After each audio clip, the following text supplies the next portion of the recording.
Welcome in live to Cave and Point here in Jersey City, New Jersey. It's the national game of the week between the St. Peter's Prep Marauders and the Don Bosco Ironmen, a rematch of last year's non-public Group 4 state championship game. My name is Kevin Connolly. Alongside of me is Justin Pennick. And Justin, last week with the St. Peter's team, we saw a blowout. We're expecting a classic here from Cave and Point. Yeah, both games last year, they were slug fights. They were really big fights. You had times full of heroics at the end, especially towards the state championship. You had special teams coming to effect in the state championship as well. All levels and all facets of the game. You know, Kevin, last week we were saying how thankful we are to see football, and especially as we move towards the latter end of the season, the beginning of the season, we're getting into the Super Conference games, and this is going to be a ton of fun today. Now, Justin, we briefly touched on St. Peter's 62-21 victory over West Orange. West Orange is a good team. I was there last night. They blew out Bloomfield 62-0. So it's a good win for St. Peter's. But and towards the middle of the second quarter, got a little shaky for the Marauders. Yeah, and even for Don Bosco last week, they were even down towards the start of the second half, 14-7. But for St. Peter's Prep, what a lot of the things that killed them were penalties, and that's honestly one of my keys to the game for St. Peter's. You know, undisciplined football, where after the snap and after the whistle, you're seeing undisciplined play, and you don't want to be giving yards to such a high-powered offense and a high-powered team like Don Bosco. And as we get set for Don Bosco to take the field, their offense is spearheaded by quarterback Jake Robbins and running back Ronnie Heath. Yeah, both of them had over 100 rushing yards, and even Heath had almost 200 rushing yards last week. So, especially as the second half really got going, 27 unanswered points by the Don Bosco Prep Ironmen last week as they were playing Paramus Catholic. Excited to see how the game plans are going to go for each of these teams, because St. Peter's Prep, they're 4-down defensive linemen, they're big guys. How are they going to do against a heavy rushing attack and a good rushing attack as Don Bosco is? And don't forget, as the Ironmen take the field here in Cave and Point, looking to go to 2-0 on the year after their Week 1 victory. And Justin, as I was going to say, as the Ironmen take the field, St. Peter's both offensive line and defensive line finally get a challenge that's capable of their level in the scrimmage against Westside North. They can wear down an offensive, defensive line with the just willpower they have, and they can do the same thing to West Orange. Don Bosco has the same type size and physicality players on the line. How is that going to play into today's game? No, absolutely. And, you know, one of the things that you've seen from St. Peter's Prep, both in their scrimmage against Westside and last week against West Orange, is you've seen just explosive plays. The St. Peter's Prep has an explosive offense. Last week they had 11 10-plus yards of rushing plays, and they had 9 10-plus pass plays that went for more than 10 yards. That's a very high-powered offense. They're a big play offense, both on the ground and in the passing game. So it's going to be interesting to see how Don Bosco can slow down that high-powered offense. And that high-powered offense of St. Peter's Prep, obviously we talked about spearheaded by quarterback Taj Bullock, but then you have to look at those excellent skill position players. You start with Samuel Slade, and you keep working your way out. Jazeer Sullivan, Fitzroy Legister caught a touchdown pass last week. Jalen Sanchez, Paul Leftwich. The list goes on and on for the St. Peter's team, and you're going to have to see how this Don Bosco club is going to try to slow down the Marauders. We only have a few minutes left till kickoff. We'll be back right after this here on the D1 Media Pro page of the NFHS Network.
with the rules differ from the rules of college and professional football. Welcome back here to Haven Point, Jersey City, New Jersey. Is the site for this afternoon's national game of the week between the St. Peter's Prep Marauders and the Don Bosco Ironmen. The officials. St. Peter's has taken the field coming out of the first base dugout along the baseball field here at Haven Point, and we're going to stay here for the national anthem. Once again, I'm Kevin Connolly. Alongside of me is Justin Pennick. The camera work today is produced by the executive producer of D1 Media Pro, Mustafa Huin, and we thank you for spending part of your Saturday afternoon with us here on the NFHS network. An overcast day, but high 70s, perfect day for football. A little windy as always here at Haven Point, so could potentially play a factor in the kicking game as we will stay right here for the national anthem. Can you see by the dawn's early light was so proudly beheld at the twilight's last beam, whose broad stripes and bright stars through the perilous fight o'er the ramparts we watched were so gallantly streaming, and the rockets' red glare, the bombs bursting in air, gave proof through the night that our flag was still there.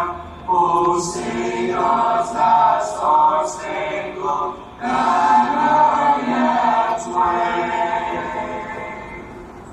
o'er the land of the free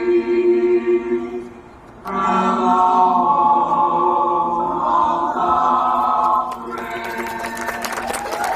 Kickoff just moments away here from Haven Point. Again, I'm Kevin Connolly alongside Justin Pennick. Justin, both teams coming off victories in week one. We got into a little bit of what to expect. What are your keys to victory for both teams today? Yeah, so the St. Peter's Prep community would like to take the time to honor two close members in the Prep family that we lost in the last few weeks, namely Terry Laverno and Richie R.J. Zadroga. Terry was a teacher at the Prep for a little over 10 years, which certainly left a mark as one of the favorite instructors in the school. Kevin, before we just took our most recent break, you were talking about all the different weapons that St. Peter's Prep has to offer outside of college with all their skill position players. That's Samuel Slade. Samuel Slade was the running back that was mainly used in the first half against West Orange last week. In the second half, they went to Paul Lefkowitz right in the beginning of the third quarter, and it produced a touchdown drive right away. How can they continue to mix in those skill position players, including these wide receivers, Sanchez, Shazier Sullivan, etc.? And for the Don Bosco Prep Ironmen, the battle up front, St. Peter's Prep, they're known for their defensive line. They have four big guys this year. Instead of their typical 3-4 system, they're running a little bit more of a 4-3. So the battle up front, how is that battle going to go? And then also contain the big plays. St. Peter's Prep, they're a high-powered offense. How can the Don Bosco defense contain the big play that St. Peter's Prep might offer? And Justin, coin toss going on at midfield. St. Peter's Prep won the toss, elected to defer, so it'll be Don Bosco ball to start this game, as St. Peter's will get the ball to start the second half, something they took to an extreme advantage in their week one win over West Orange. They got a pick, they scored, they got a pick six, and then they got the ball to start the second half and went down the field and scored, and really created that separation once again in that victory. Yep. And football is a game where you need to take advantage of certain opportunities that are handed in front of you. I believe we have a moment of silence on the field right now. May rest in peace. Thank you. But football is a game where you need to take advantage of opportunities that are won the coin toss and has elected to defer. Their average starting field position was at the St. Peter's Prep 49-yard line. And that was a significant difference from where West Orange started. So Prep, while they were undisciplined at times with their penalties that were giving away yards, they also had very, very favorable starting field position. So I'm going to be very interested to see who can take advantage of that field position battle. Maybe to give it, Kevin. Typically we know St. Peter's Prep is a high-scoring offense. judge maybe this game isn't as high scoring because of the defenses that we have here. Smodiak, and he is operating the clock, like we said. Seconds away from kickoff here at Caveman Point. To the right. It's the top-ranked team in the state of New Jersey, St. Peter's Prep, against the number 11 ranked Don Bosco Prep Ironman, a rematch of last year's non-public Group 4 state championship, in which the Marauders won at MetLife Stadium thanks to outstanding special team coverage. NFHS, right? Yeah. It'll be Jamie Sheck to get things started here from Caveman Point. Justin, any final thoughts before this game gets underway? Kevin, last week we were thankful that high school football was back. 6 months ago, we weren't even sure that we would be here. We have a top 5 national game ahead of us, a rematch of the state championship in Coach Rich Hansen's final year. St. Peter's Prep looking slick in their black uniforms. New partnership with Adidas, so they're looking good on the field. And we're looking forward to an awesome game here in Caveman Point. Marauders in all black, Don Bosco in all white.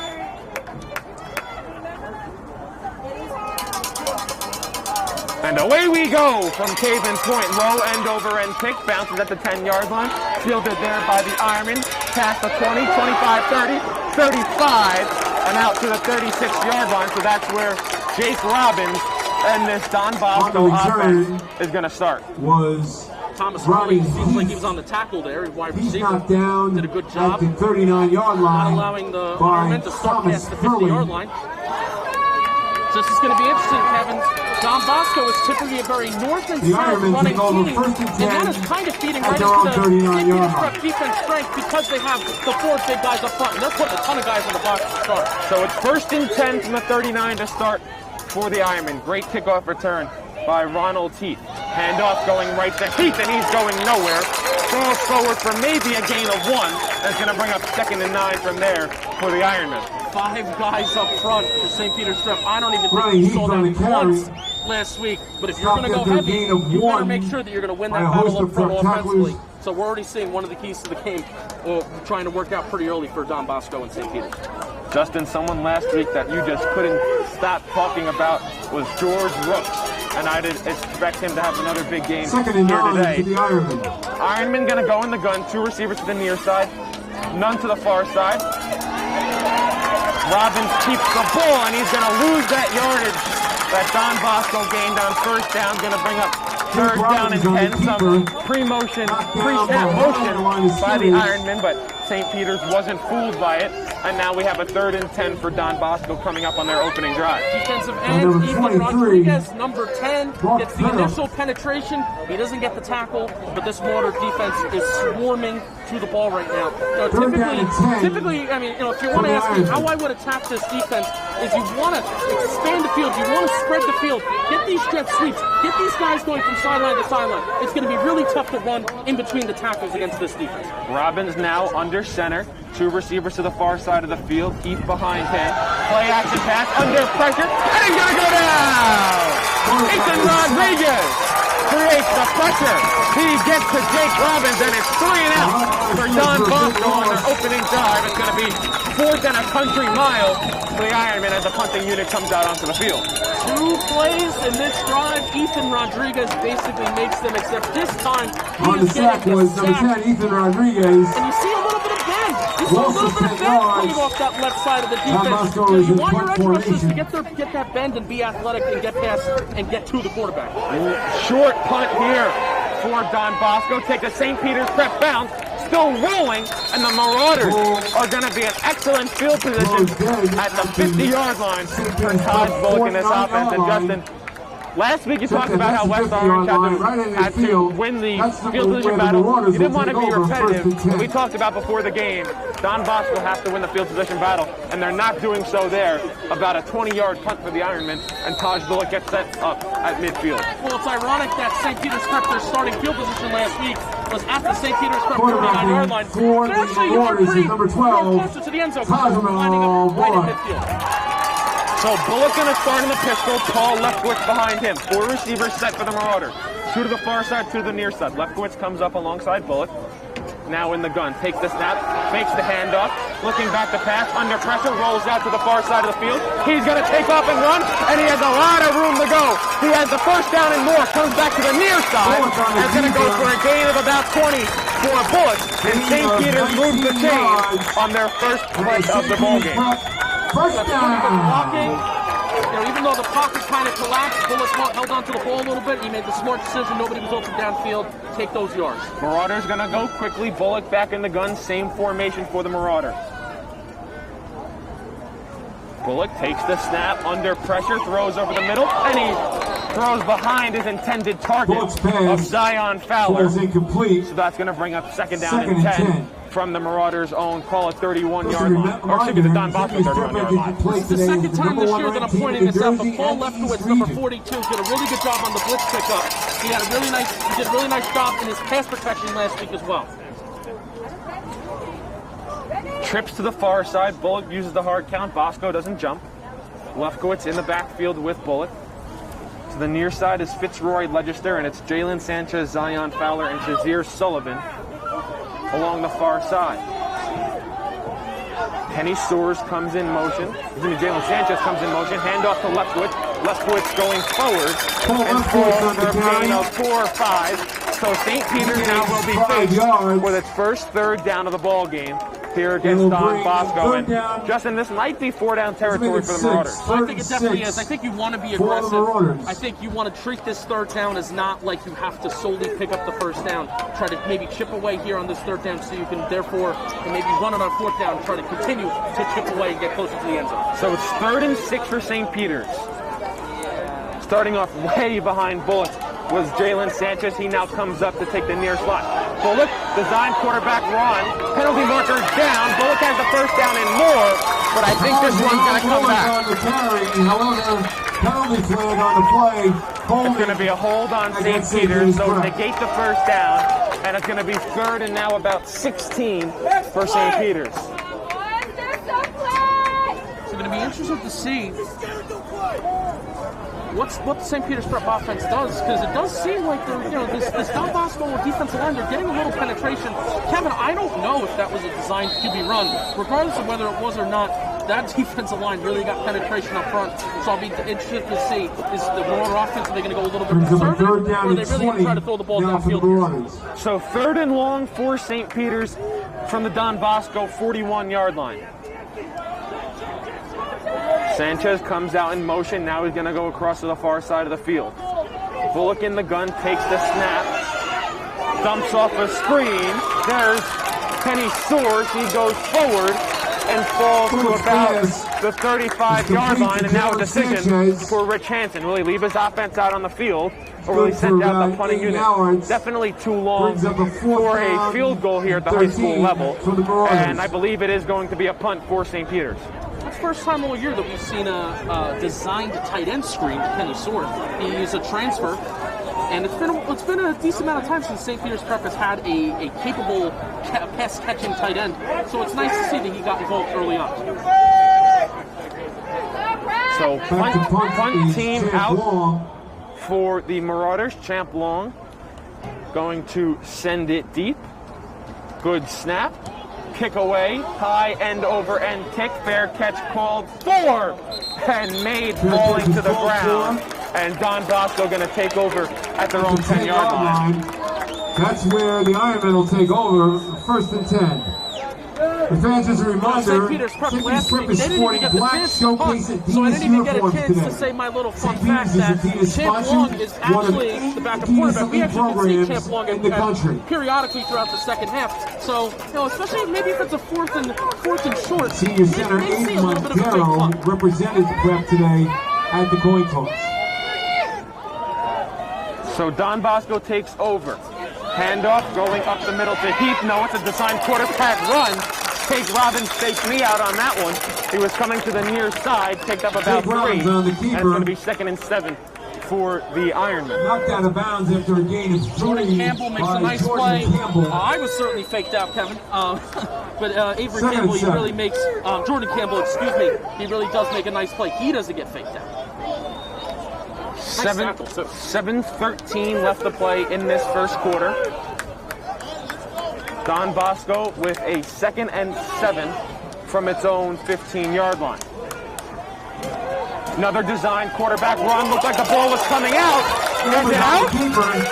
But I think there was a fumble on the play. It was out, but it was quickly jumped on by Robbins. So it's going to bring up 3rd down and about 6 for the Ironman. St. Peter's Prep almost had a perfect scenario there with the fumble. It's not able to hop on top. Kevin, 7. George Rooks is the right side defensive end. So what he does, and this is such an impressive high IQ play, that George Rooks, the quarterback, is able to sweep it out and he fakes it, but he's not going solely where the ball is. He's covering that side of the field. He's covering the opportunity where the quarterback could possibly take it on his option. Very high IQ discipline play there by Rooks. Robbins under center, play action pass. He evades tacklers, makes a move, uses a stiff arm, and he has the 1st down. Improvising is Jake Robbins. He gets the 1st down, and Don Bosco moves the chain. He did a ton of it last week. Did not have a ton of passing yards, but he really did most of his damage. That is Jake Robbins. Really did most of his damage on the ground. The junior who will be graduating next year.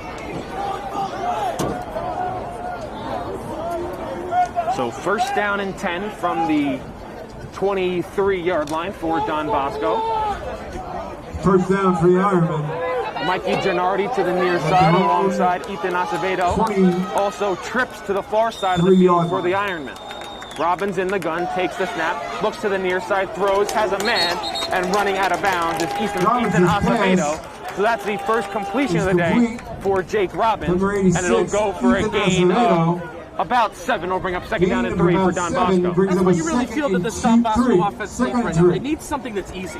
They need something that's going to come easy to them, so they don't have to improvise, so they don't have to really work hard to get yards right now. And that was a nice little out route to the sideline. So nice and easy, good to gain on 1st down. Under 6 minutes left to play, 5:45 left to go in this 1st quarter. Still no score between Don Bosco and St. Peter's Prep in a rematch of last year's non-public Group 4 state championship game. Hand off to the far side of the field, Ronald Heath. He has a lot of turf in front of him.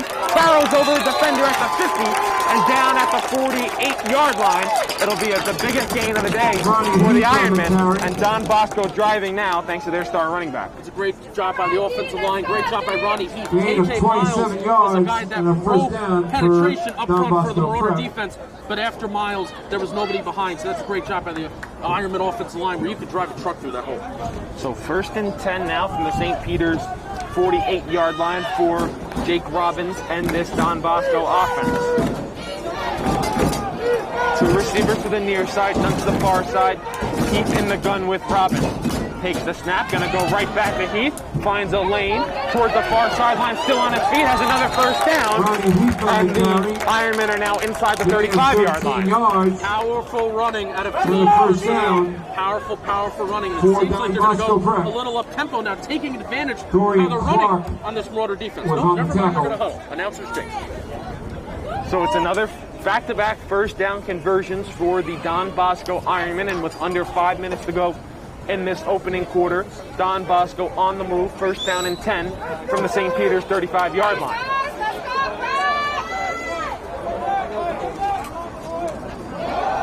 Run going up the middle, and St. Peter's is there to stop it after a gain of 2. Ronnie Heath was the ball carrier, but that St. Peter's defensive line stands tall and holds him to a 2-yard gain. Rooks was in there. Eric Perez was in there as well. 59, outside linebacker.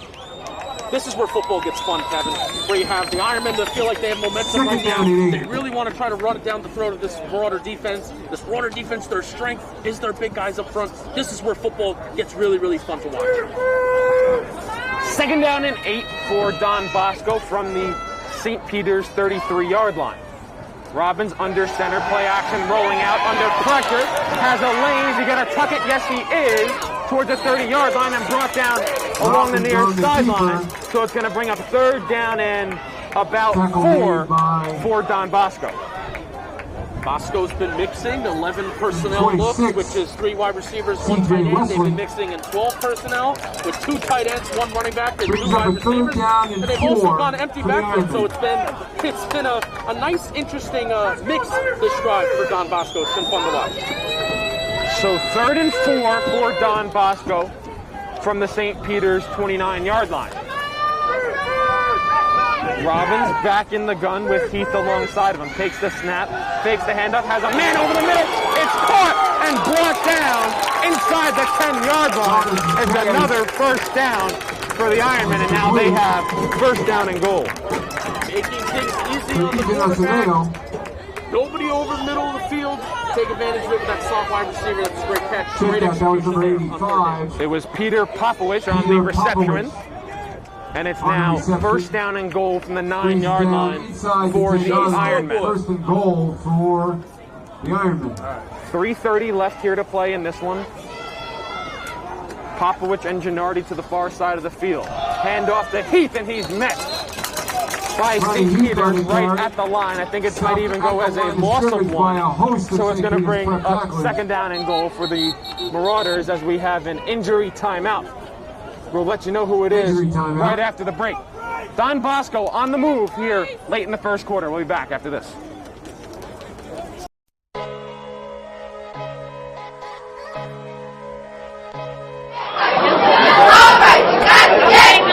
Hey, it's up right on the suit.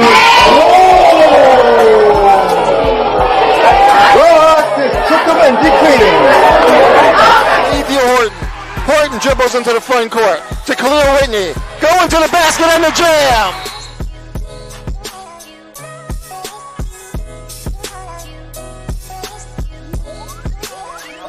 With them because they are getting resources from the city. They are getting resources, and they're arguing with us about the timeliness of those resources.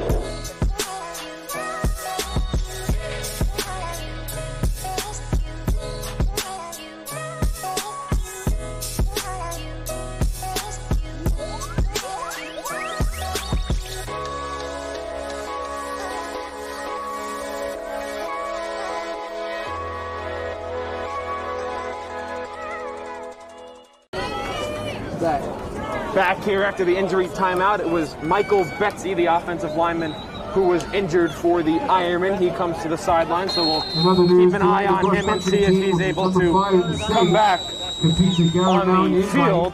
So it's second down and goal for Don Bosco from the St. Peter's 10-yard line.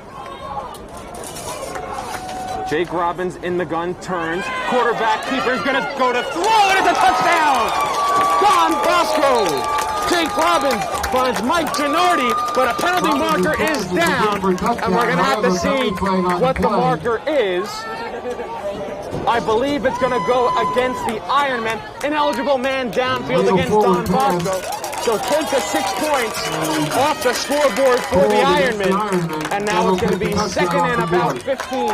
Second and goal from about the 15 for the Ironman. That changes the entire complexion of the drive right there. Not sure how much RPOs were running in high school, but that could have very well been. So, it looked like one of those things. It's play action fake, but it also could work as an RPO.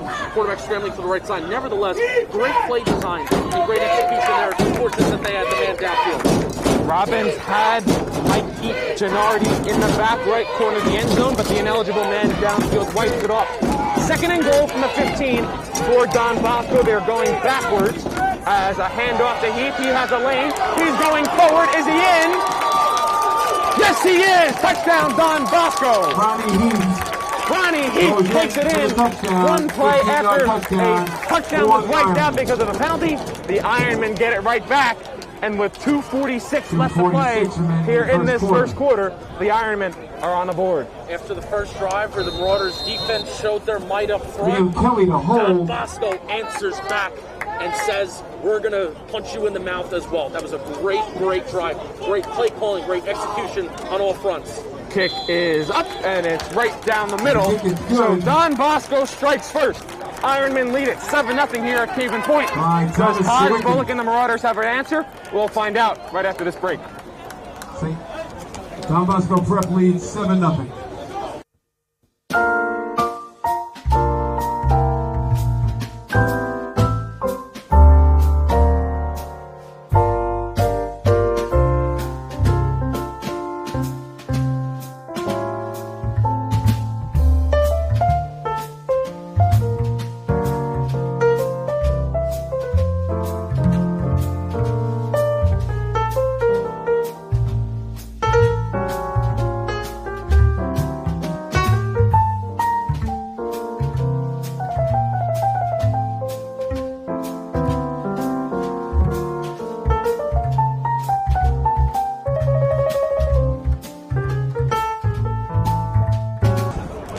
So Ronnie Heath finds the end zone for the Ironman. Patrick Springer knocks through the extra point. And the Ironmen have a 7-0 lead over the Marauders here at Caven Point. Springer back on for the kickoff. And it's a low end-over-end kick going out of bounds, and it will. So free kick out of bounds, and Justin, St. Peter's Prep going to set up with excellent field position as Paul Lefkowitz looks a bit shaken up as he limps off the field after that kickoff. Will take over 1st and 10. Yeah, St. Peter's Prep, their last drive at 35 yard line. Right on midfield. So how are you going to answer? I mean, you know, Don Bosco, it wasn't just a big play. It was a long, grueling drive that even included a penalty. 90-yard drive by the Ironman. 90-yard drive that even was brought back 10 additional yards. So how are you going to answer if you're St. Peter's Prep here? You know, they have a high-powered offense. We talked about it all pregame. We know this. How are they going to answer that long drive by Don Bosco? So it's Samuel Slade now in the backfield with Kaj Bullock. One receiver to the near side and Fitzroy Legislature trips to the far side. Hand off to Slade. He's going up the middle. He has room. He has a first down. A spot more. He's out past the 45-yard line and close to the 40. St. Peter's Prep one play, and the Marauders are on the move on their second drive of the ball game. Great answer. It's a great answer. Now they're going to look. Now definitely St. Peter's. They're going to look to go no huddle, and they're going to try to keep up this momentum. 23 yards. Slade sent out wide. Bullock now in the gun by himself. Takes the snap, thought about a screen, going to take off on a designed quarterback run. He's going forward, he has blockers, and he's brought down. Does he have enough for the first down? Yes, he does. So 2 plays, 2 first downs for the Marauders, and St. Peter's on the move once again, but their first drive when they got in this area of the field stalled. 31-yard line, designed QB and another St. Peter's Prep first down. Bullock calls out instructions in the gun. 3 receivers to the far side as Fitzroy Legislature jumps too soon. It's going to be a false start, so now St. Peter's will be set up with a 1st and 15.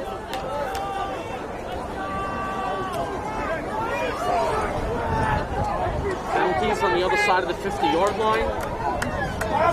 Bosco was able to recover from it. St. Peter's last week had a lot of penalties on the other side of the 50-yard line. On the defensive side of the ball, offense was relatively clean. So 1st down and 15 for the Marauders from the Don Bosco 37-yard line. Sanchez in motion, takes the jet sweep, makes a move, tries to get to the far side, cuts back, and a nice run there by Jalen Sanchez. Gets the penalty yardage back and more. It'll set up 2nd and about 6 for the Marauders. Sanchez had a brilliant game last week. He gains about 8 yards. An incredible move in the backfield. Little hesitation basically stops all of his momentum on the sweep to juke out the defender. Ironmen don't bite on Bullock's hard count. Marauders look to the sideline for the play call. It's 2 receivers to the near side in Zion Fowler and Fitzroy Legislature. Samuel Slade in the backfield with Bullock. And on the far side, it's Jalen Sanchez and Shazier Sullivan. Bullock takes the snap, hands off to Slade. He's going nowhere. Falls forward for a gain of 1. That's going to bring up 3rd and 5. And Justin, we're back in this same situation as the Marauders were in their first drive. Probably 4-down territory. Although, because of penalties, they went backwards and punted. Might be 4-down territory here for the Marauders. Yeah, I mean, that's a good call. Where now that's 2 penalties on a single drive where St. Peter's Prep had on the plus side of the 50-yard line. That's not exactly winning football. And Don Bosco, they brought that pressure on 2nd down. That was a really good job in execution on the blitz. Marauders once again look over to the far sideline for the play call. Same formation, 2 receivers to the near side, 2 to the far side. Slade in the gun with Bullock. Bullock takes the snap, looks to the far side, has a man, caught, makes a move to Shazier Sullivan. He's inside the 15 and down just outside the 10-yard line. That'll be 1st and 10 for St. Peter's at the 11-yard line. Great throw by Bullock. The center was coming. He was coming in hot. He was going for the football instead of going towards the wide receiver. And great focus by Shazier Sullivan for reining in that catch and getting some yards after the catch, too. At the Ironman 12-yard line. So St. Peter's now changes the formation. Sullivan, the lone receiver to the far side, trips to the near side in Legislature, Fowler, and Sanchez. As a whistle is blown, I believe we're going to have first quarter. No, it's the end of the first quarter. The score. Don Bosco with a 7-0 lead after the first 12 minutes. But St. Peter's on the move, 1st and goal from the Don Bosco 11-yard line. When we come back, right here on the NFHS Network. saw him last year with the Bees. This is after Cliff O'Morey with the slam after the rebound. Cliff O'Morey with the block. Accepting it. Up at the basket. No foul called. Going the other way. Oh, here we go. Number 11 gets it done. Sticking the tongue. Playing in the same court together at any point. Really awesome moment for the two of them. CJ going up for the dunk. 14-5. Coach Eric Ellick. It was a backcourt except for the one guy that mattered. Oh! Freshman Simeon Wiltshire. Welcome to the Lions Den. We use that new coin term again, Matt. We just saw the Cliff effect twice. Woo! On the defensive side. So good. From Brian Bernard. And Cliff. Woo! Another slam dunk. Gets the steal. Gives up to Nylane. Sports Center, you better be watching. Back here at Caven Point in Jersey City, New Jersey. First down and 10 for St. Peter's from the Don Bosco 11-yard line. Leftwich now in the backfield with Bullock. Bullock takes a snap, design quarterback run, and he's going absolutely nowhere. Don Bosco meets him at the line of scrimmage. It's going to bring up second down and 10. And another design quarterback run for the Marauders, Justin. Mike Higgins wasn't fooled. Josh Bullock has been taking a lot of those quarterback draws, a lot of those read options, and Mike Higgins, number 60, defensive lineman, junior, makes a nice play. Josh Bullock is pretty tough to bring down. He's a pretty big quarterback, and that was a great job wrapping up. Bullock by himself in the gun. Slade in the slot to the near side of the screen.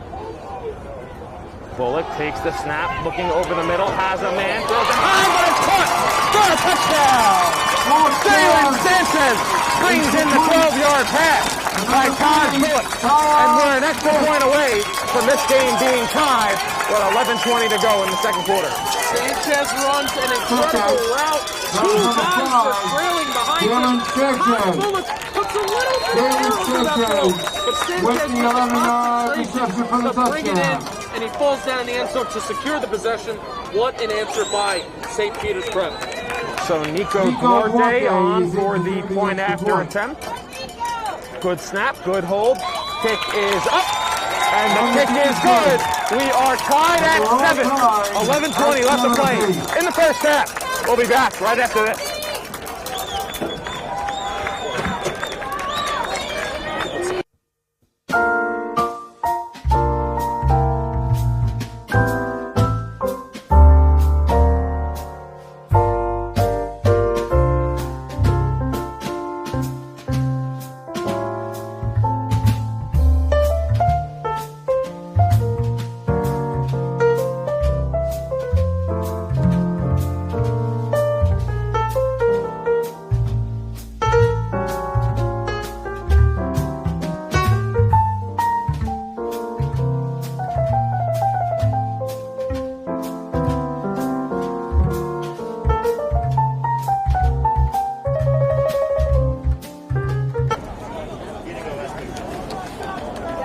Back here in Caven Point, I'm Kevin Connolly alongside Justin Pennick. Camera work today done by the executive producer and owner of D1 Media Pro, Mustafa Hough. We thank you for spending part of your Saturday afternoon with us here in Jersey City for our National Game of the Week. We have a good one brewing. St. Peter's scores a touchdown to tie things up with Don Bosco as the Marauders kick off, and coming out towards the 30-yard line, out to the 31 of the Ironman. After an 80-yard touchdown drive, that's where Jake Robbins and this Ironman offense will get things started. Good mix on the Ironman's last drive. Run and pass. 31-yard line. That's where the Ironman will take over first and 10. We're not seeing a lot of huddling up these days, but it's allowing Don Bosco to make their offensive substitutions, diversify what they're doing on offense. Really well executed drive last time out. So going to be interested to see how they can continue that. And just something we haven't talked about, Don Bosco has had two very good returns so far in this game with Ronnie Heath, and on that time it was Emmanuel Laracute, as we have a penalty marker down, and I believe it's going to be offside on the Marauders, and it is, so it's going to set up a 1st and 5 for Don Bosco. And Justin, that's something you've talked about. We'll repeat first down.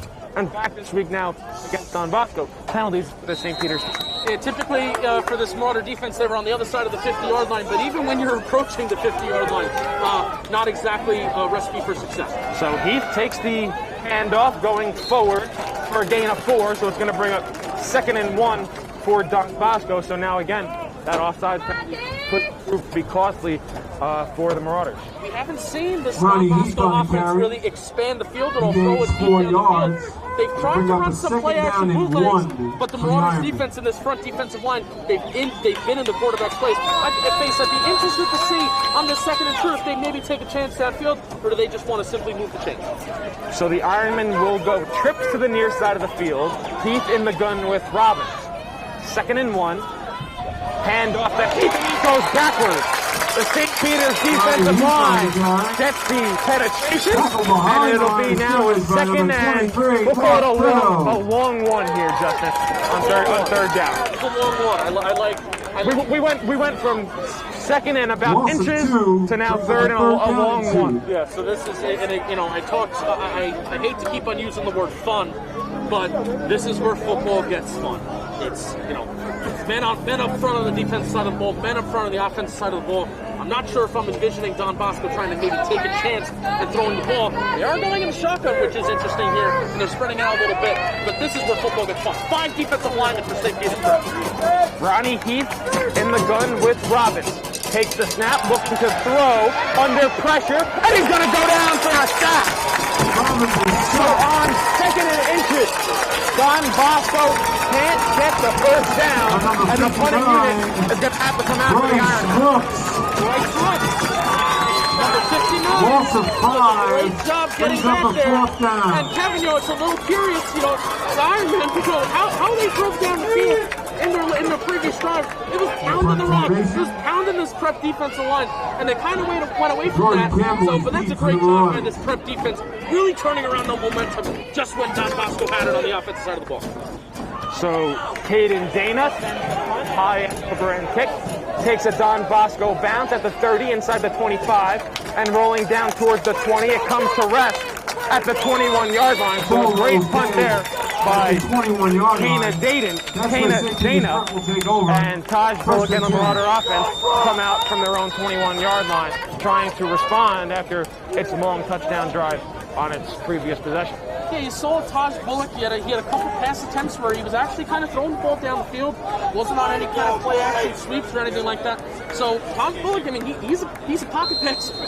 He has the ability to run. He has the ability to scramble. But he wants to throw the ball and he wants to throw it downfield. Going to be interested to see if they can replicate that same success. Taj Bullock, the Virginia Tech verbal commit. Hokies had a noon kickoff against North Carolina Tar Heels, but Bullock could be on the field in Lane Stadium next season for the Hokies. He's now in the gun for the Marauders. Hands off to Slade. Slade going forward, and he's tackled outside the 25-yard line down to about the 26, 27. Sammy Slade on the carry. Bring up 2nd and 4. He gains 5 yards. Brings up a 2nd and 5 for the Marauders. Last week on first down, I believe at over 20 pass attempts, maybe over 25 pass attempts on first down. They seem to be I don't know if it's conservative, but game plan is a little different this week.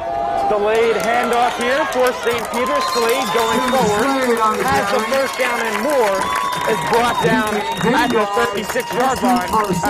First down, St. Peter's. You're diversifying the looks that you're giving this defense in terms of how you're running the ball. That time it was a beautiful QB draw. Bullock has the discipline and he has the IQ to hold on to that ball a little bit longer so some running lanes can open up. Going to hand off once again to Slade, but this time he's going nowhere. It'll go as a gain of about a yard, so it's going to bring up 2nd down and 9 for St. Peter's. Under 8 minutes to play here in the first half. Slade on the carry. Knocked down at the line of scrimmage, no gain. St. Peter's Prep could also be looking at the time of possession battle last week, and even though they won big last week, West Orange won the time of possession, by about 9 minutes last week. So they could also be looking at that, where running the ball a little bit, you're turning some clock, you're not preventing this Ironman offense by being out in the field when you're running the ball and allowing that clock to run a little bit. Have to give credit here to the Don Bosco defensive line, again not fighting on the hard count by Bullock, as the Marauder offense looked to the far sideline for the new play call. They're going to go to Samuel Slade once again, and the Don Bosco defense stands tall. It's going to bring up a 3rd down and 7 for the Marauders. Gain of 4. Kevin, we like to have the conversation of, are you in 4-down territory? And this is pretty much one of the first times where I'm saying, I don't know. I don't know, because if you don't get this first down right here, do you want to swing the momentum back to this Don Bosco offense after your defense just did a great job getting a 3 and out? So let's see if they allow Bullock to expand the field here. Another hard count. Don Bosco doesn't bite. Bullock has not attempted a pass on this drive. It's been all Samuel Slade, but Paul Lefkowitz comes into the backfield as Zion Fowler didn't understand the play. Bullock now takes the snap, pump fake, under pressure, trying to get out of the pocket, and he does. Makes another move, now cuts back, goes to the far side of the field, has blockers, and he's brought down. Great tackle there, and good discipline by this Don Bosco defense. They trapped Bullock in the backfield, and it forces St. Peter's to punt. Gavin Rembert, number 3, linebacker. Gavin Rembert. That takes some patience. It takes some discipline. It takes some athleticism to get a quarterback like Todd Bullock down by not over-pursuing. Great job, and Rempert's a linebacker, so I'm sure part of his assignment is playing contained, making sure that Bullock doesn't get outside the pocket. And before he got outside the pocket, he made that play, and I guess that counts as a sack.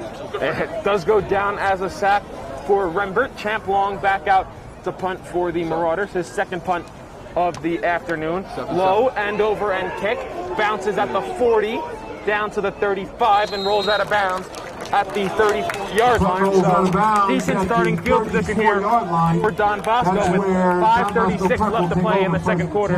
Tied at 7 here in a rematch of last year's non-public Group 4 state championship game at MetLife Stadium, in which the Marauders came away victorious. Seeing St. Peter's Prep, they're starting out 4-down linemen. They've been going some 5-down linemen on some 1st-down formations, which they did not do any of that last week against West Orange. Run-heavy offense of Don Bosco, spearheaded by running back Ronnie Heath. He is in the backfield as quarterback Jake Robbins is in the pistol. Robbins takes a snap, hands off to Heath. Heath going up the middle, but he's going absolutely nowhere. It'll be a loss of 2, as going to bring up 2nd down and 12 for the Ironmen. Dorian Clark makes the play, but the defensive linemen do a good job filling their holes, filling their gaps. This is what you want in terms of your run defense. You want your defensive linemen to fill those gaps so your linebackers can come up and make the play. 5:10 and counting left here to play in this first half. Tied at 7 between St. Peter's Prep and Don Bosco, 2 longtime rivals here in the state of New Jersey. St. Peter's, if you're just joining us, wearing all black. First time they've been in an alternate jersey since 2007, as under pressure, throwing over the middle passes. It's an intercepted! The pass is intercepted by Christian LeBron. Jake Robbins tried to find a receiver over the middle. And Justin, we talked about this last week. St. Peter's Prep runs it to perfection, and they're going to take over just shy of midfield. They get the credit for the pass to Watkins, and Christian LeBron the credit for the interception. Last week, it was a little bit more, let's just say, rudimentary. This week it was a lot more complicated, but every week you work on the tip drill, and here it is, 2 weeks in a row for the St. Peter's Prep defense. It is manifesting itself. As we're here at Caven Point in a football and baseball field, Christian LeBron looking like a center fielder, laying out full extension for that interception. But the Marauders are going to take it as they take over with 4:49 left to play in this first half. Bullock now by his lonesome in the gun. Coming in motion is Sanchez, but Bullock takes the snap, lowers his shoulder, lowers his head, and he throws forward for a first down for St. Peter's. That's good enough for St. Peter's Prep. First down. So Justin, St. Peter's wasting no time after the turnover. 1 play, 1 first down, and they're already on Don Bosco's side of the field. Ton of QB design runs. He did not see this a lot last week. Sanchez, once again, we've seen a couple of formations where Sanchez is about 5 yards behind Bullock, but now he gets motioned out. He's in the slot on the far side of the field. Bullock takes the snap, looking deep down the field, has two men deep, pass is tipped and incomplete. Looked like Zion Fowler and Fitzroy Leddister both ran the same route. As a penalty marker is down, it's going to be a hold against the Marauders, so even if the pass was completed, it would not have counted. But Justin, both receivers running the same route, you think that was a miscommunication there? You know, probably, especially as the St. Peter's Prep offense, they're looking a lot to the sideline. There's a lot of hand signals, so you need to be able to see, you need to be able to really comprehend those hand signals. But also, I'm interested to see, unfortunately the goalposts on this field, they don't have flags like they do in the NFL, so they can't really see what direction the wind is going. But Bullock has put a lot of air under the throws, under some of his throws tonight, including the touchdown pass. So I'm interested to see he has to get that arm strength under these deep balls. Another draw here for the Marauders. Slade with a lot of room in front of him. He gets back to penalty yardage, and it's now going to bring up second down and about 11 for the Marauders. Brings up a 2nd and 10. So again, you get back the penalty yardage now, and you have 2-3 downs maybe to get your 11 yards here for St. Peter's. Slade again is able to just read the holes. Offensive line is opening them up. Slade has been the big play guy for the St. Peter's Prep offense to start the year. Takes the snap. Bullock keeps it, dumps it off. Jalen Sanchez out. He has a first down and more as he tackles on the opposite side of the 30-yard line. It'll be first down and 10 for the Marauders from the 29. That's a great play call because just when you think either Bullock's going to keep it, Slade's going to keep it, Jalen Sanchez. A ton of those rollouts where the quarterback is for 8 yards and the St. Peter's Prep first down. Again, Don Bosco has done some good things in the first half about making things easy on the quarterback, and St. Peter's Prep is doing the same thing right here. Bullock in the gun, 3 to the near side, 2 to the far side. Comes back to the line, 3:40 left to play here in the first half. Bullock takes the snap, looking to the far side of the field, has a man open in the end zone. Caught, throw it, dropped! Zion Fowler had it in his hands in the end zone, and he dropped it. I don't know if he was trying to celebrate before he caught it, or he heard the footsteps of 2 Don Bosco defenders, but that's a drop touchdown pass by Zion Fowler as this place was ready to erupt, Justin. Yeah, you got to catch that. Zion knows that. I believe that was his first target that he has seen all year. So I can imagine you got to shake some rust off a little bit. Got to recover here on second down. Next play. So second down and 10 from the 29 for St. Peter's. 3:33 left to play in the first half. Marauders get the ball to start the second half. As handoff to Samuel Slade was blown dead. It's going to be a false start on the Marauders. So that's going to bring up now a second and 15 is what looked to be an easy touchdown. Marauders now going backwards. Yeah. 2 consecutive plays that you don't want. As an offense and as you're a guy in the huddle, it's going to be easy to get down. It's going to be easy to say there should be another 7 points on the board. And now we're looking at a second and long. So how can they get their minds right in terms of moving the ball down the field?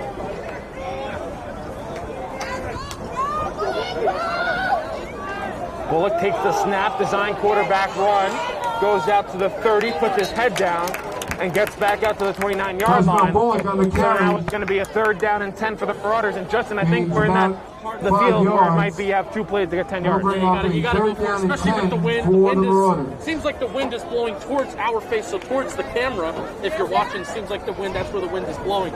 So a little unpredictable. Kicking field goals at Cave Point, iffy to say the least. So you're definitely seems to be in 4-down territory. Bullock in the gun with Samuel Slade alongside of him. 3 receivers to the near side, 1 to the far side. Bullock calls out instructions. Takes the snap, looks over the middle, has a man in his ear, Sullivan. He breaks a tackle, he has the first down, and he's pushed out of bounds near the 15-yard line. So St. Peter's moves the chain on a third down and 10, and they are inside the second time you've seen Sullivan catching a little bit of a good for 9 yards and first down. The second time you've seen Cesar Sullivan get some yards after the catch. So we're in the red zone. Marauders going quickly. Bullock takes the snap, throws to the far side. Wide open touchdown. Marauders strike quickly.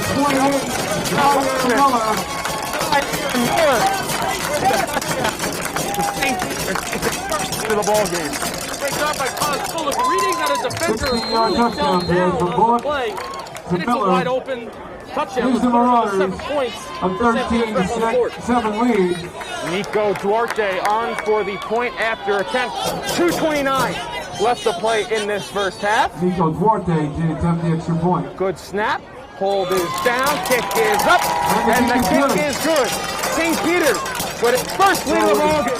They lead Don Bosco 14-7 with 2:29 to play in this first half. We'll be back right after this. Don Bosco prep 7. These Stars will change possession. Battle.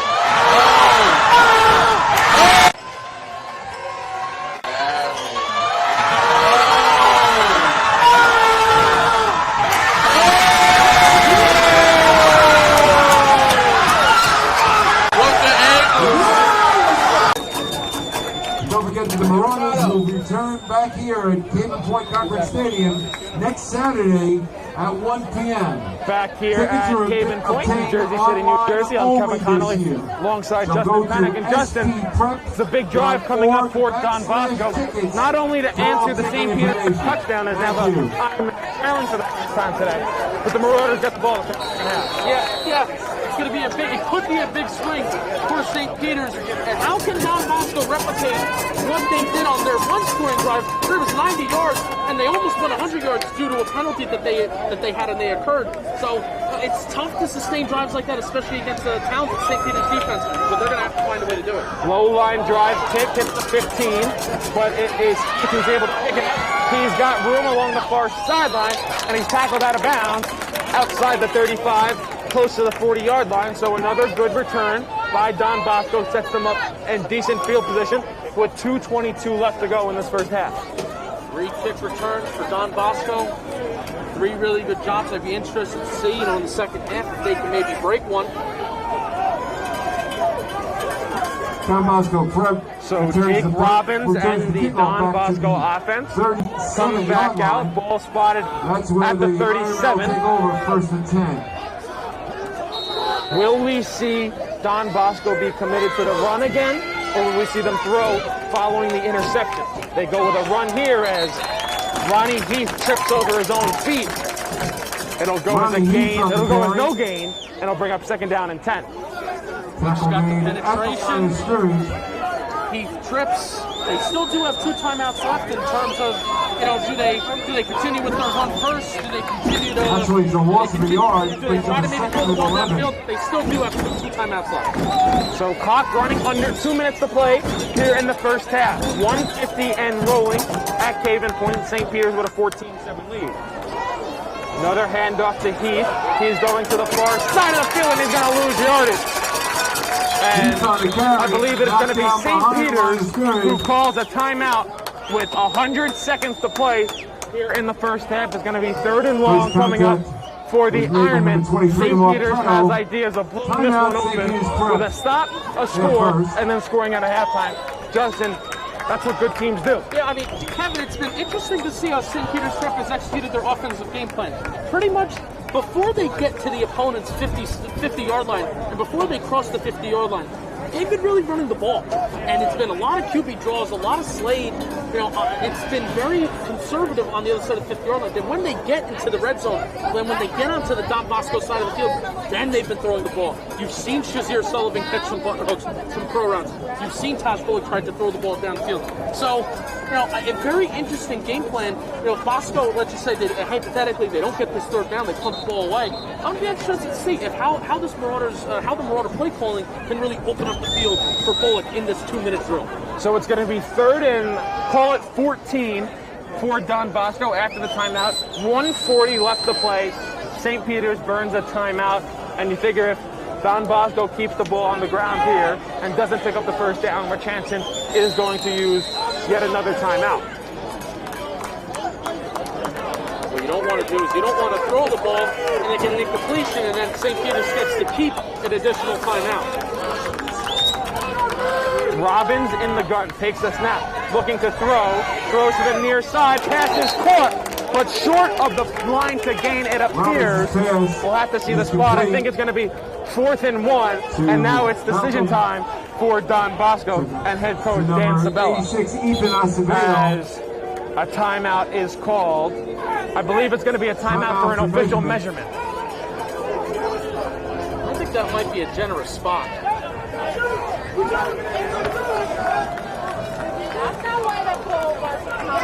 That very well may be a generous spot, but that's a great catch by Ethan Acevedo nevertheless. It's an diving catch on the out route towards the sideline.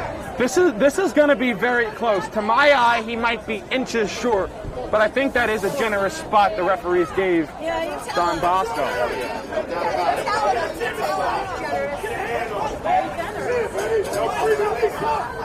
It was not there. It was not there. And it's going to be a first down for Don Bosco. So a generous spot for the Ironmen, move the chains, and Justin, that's a perfect storm here for the Ironmen. They haven't been throwing the ball tremendously well today, but they risk it on 3rd down, and it's a great catch by Ethan Acevedo to move the chains. And Kevin, a minute 25, the clock is ticking here. They're going to have to get a move on if they want to put 7 on the board. So first down and 10 for Don Bosco from their own 46-yard line. Back in the gun, Robbins rolls out, has a man, caught by Acevedo, makes a move, and he's tackled for the first down. So the clock's going to briefly stop with 1:08 to play for the chains to reset. And Don Bosco back out on the move as the clock's running. 13 yards and a first down. You have your wide receivers, they're running straight down the field to get everybody away from the intermediate part of the field, so then therefore Acevedo can get the yards after catch. Great execution there. Trip to the near side, Robbins takes the snap. He's under pressure now, rolls out to the far side of the field. He's going to go out of bounds with 49 seconds to play in the first half. It's going to go as a gain of about 3, so it's going to bring up 2nd down and 7 for the Ironmen. 3 brings up a 2nd and 7. Took a gain of 2, brings up a 2nd and 8 for the Ironmen. So the Ironmen into St. Peter's territory, and it's going to be 2nd down and 8 from the 39-yard line. It was interesting to see how St. Peter's Prep, when you were getting towards the latter end of the first half last week against West Orange, and West Orange, they could throw the ball a little bit. There was only 3 down linemen on the field. St. Peter's Prep, there still are 4 linemen with your edge rusher. Acevedo in motion, throws out to the flat, tried to find Ronnie Heath, but the pass went at his feet. So now it's going to bring up 3rd down with 46 seconds and already one big 3rd down conversion on this drive. 46 for the seconds Ironmen. remaining in the first half. And Rodriguez had the tip on that last play.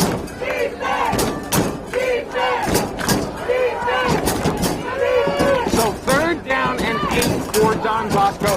46 seconds left to play in this half, and we keep talking about how big of a drive this is because St. Peter's gets the ball to start the second half.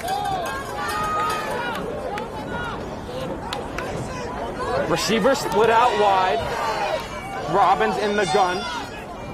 Takes the snap under pressure. Dumps off a screen to Ronald Heath. And he is going to be brought down. Well short of the line to gain. As the clock is stopped, the timeout is called. So Ronnie Heath. I have to see who called the timeout. Was it Don Bosco or was it St. Peter's? And I think Don Bosco calls a timeout with 36 seconds left to play and a 4th and 10 awaiting the Ironmen. So curious timeout if you ask me, Justin, by Don Bosco there. Yeah, maybe it gives them time to think about their decision. I guess maybe you don't mind the timeout if you punt, or they're going to come up with the favorite play call in the playbook right now. So it'll be a 4th down and 10 for Don Bosco from the St. Peter's 41-yard line. Ironmen burn a timeout with 36 seconds left to play, and 36 seconds and 2 timeouts for St. Peter's is still a decent amount of time. Yeah, especially high-powered offense, and we haven't seen Tosh Bullock, and Wes were in the red zone. Haven't really seen him expand the field and throw it down the field. So that still is in his arsenal that we haven't seen this game. So the punting unit does come out onto the field for the Ironmen and Caden Dana. Could a fake be in the works here for the Ironmen? No, it's not, as Dana sends it long. High spiraling kick, bounces at the 15, rolling inside the 10, inside the 5, and an absolutely beautiful punt by Caden Dana. Is going to be down at the 3-yard line with 25 seconds. And now, Justin, I think you just might want to hand this ball off, burn the rest of the timeout on the clock, and go into halftime with a 7-point lead. Hey, do you have to be careful? I mean, St. Peter's Prep, we've seen some jumbo packages from them, but they're still operating out of the shotgun. You do want to be careful that you don't allow a safety here to end the half. So the Marauders huddle on their own sideline at the far side of the field. 25 seconds left to play in this first half. St. Peter's with a 14-7 lead. They get the ball to start the second half after winning the coin toss and deferring their option to the second half. Spread the field. So St. Peter's does spread the field, 2 timeouts. Bullock under center, and he's just going to barrel forward with a quarterback sneak. And barring a timeout from either side, that should do it for the first half with 15, 13, 10 seconds left to go. And that, in fact, will do it for the first half here from Caven Point. We have a good one brewing in Jersey City. St. Peter's Prep with a 14-7 lead over Don Bosco. After 2 quarters, St. Peter's gets the ball to start the second half. We'll be back after this halftime break from Caven Point.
With the Bees, misses at 3. Cliff O'Malley with the slam after the rebound. Cliff O'Malley with the block. Empty it. Over the basket. No foul called. Going the other way. Oh, here we go. Highlight reel. Number 11 gets it done. Sticking the tongue. Playing in the same court together at any point. Really awesome moment for the 2 of them. CJ going up for the dunk. 14-5, Coach Eric Elliott holds up. Knew it was a backcourt except for the one guy that mattered. Oh! Freshman Simeon Wiltshire, welcome to the Lions Den. They use that new coin term again, Matt. We just saw the cliff effect twice. Woo! On the defensive side. So good from Brian Bernard. And Cliff, woo! Another slam dunk. Gets the steal. Gives up to Nile. Sports Center, you better be watching. We're all going to see an open shot like that. It's always the alley-oop. CJ Wiltshire, the big game so far today. Cliff O'Malley, the highlight reel dunk. Up to Niles Lane. Oh, my God. The dunk potentially. CJ baseline. Dunk. Gap between these 2 teams. As Wiltshire's off on the 3. The Rivera gets the rebound and a slam dunk. Expire. We're going to get a finish here. Oh, slam dunk finish to clarify that. What a way to Catholic Lion. What a finish. That is the game, folks. We'll be back with Coach Boff and with Miles Lane as Matt. Hi. My name is Rick Spears, President and owner of Powerhouse Realty in Maplewood, New Jersey, and welcome to my listing in the Manors of South Orange, New Jersey. Welcome to this beautiful in-unit townhouse situated in the private enclave known as the Manors.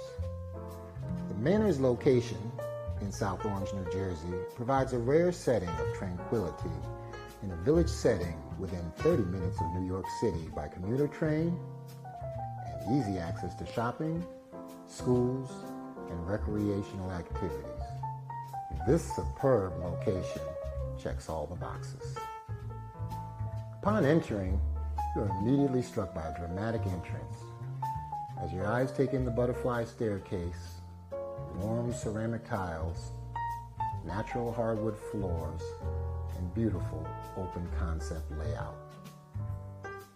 Exquisite architectural detailing abound with elegant crown molding, coffered ceilings, and oversized windows which leave you with a sense of elegant warmth.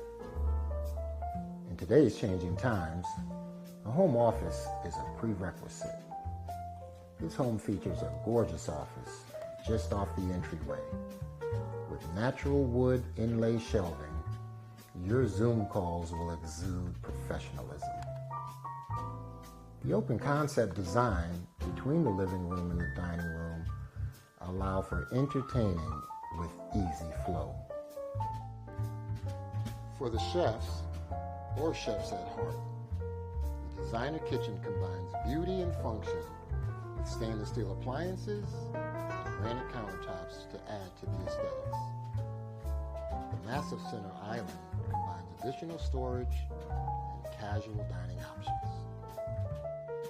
The family room, with sunken wooden floors and a gas-burning fireplace, creates the perfect ambiance for entertainment.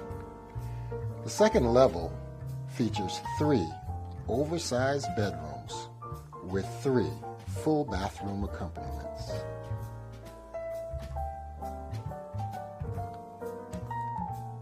The master bedroom exudes comfort and luxury. The area features an open see-through fireplace and sitting room for cozy days and nights. The spa-like bathroom features a 5-head shower, jacuzzi, dual sinks, and a private toilet and bidet, providing you an ongoing staycation. The lower level features the ultimate man cave and she cave with expansive 10-foot ceilings, built-in sound system,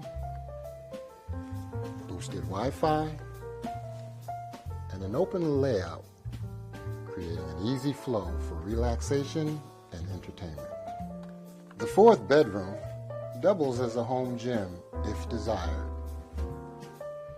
with nearly 1,000 square feet of additional storage space to keep this home clutter-free.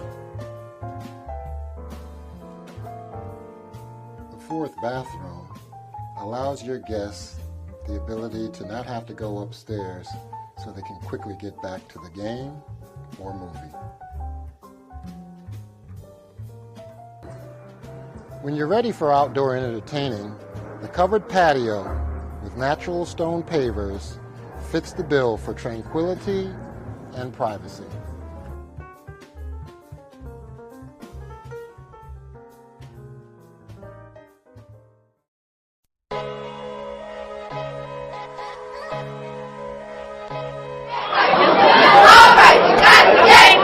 Heads up, Jack.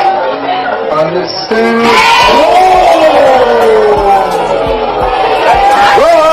Took him and defeated him. Ethan Horton dribbles into the front court to Khalil Whitney. Going to the basket and the jam.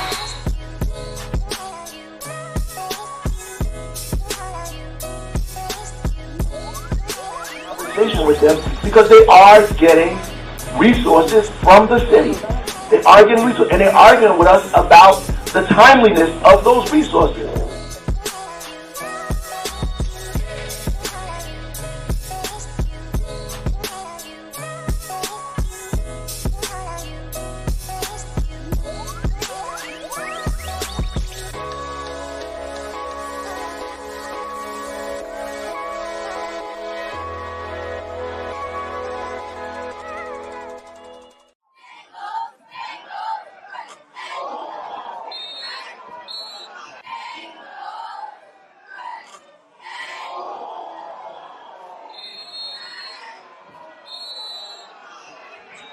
Montclair pull off this upset with 8 seconds remaining.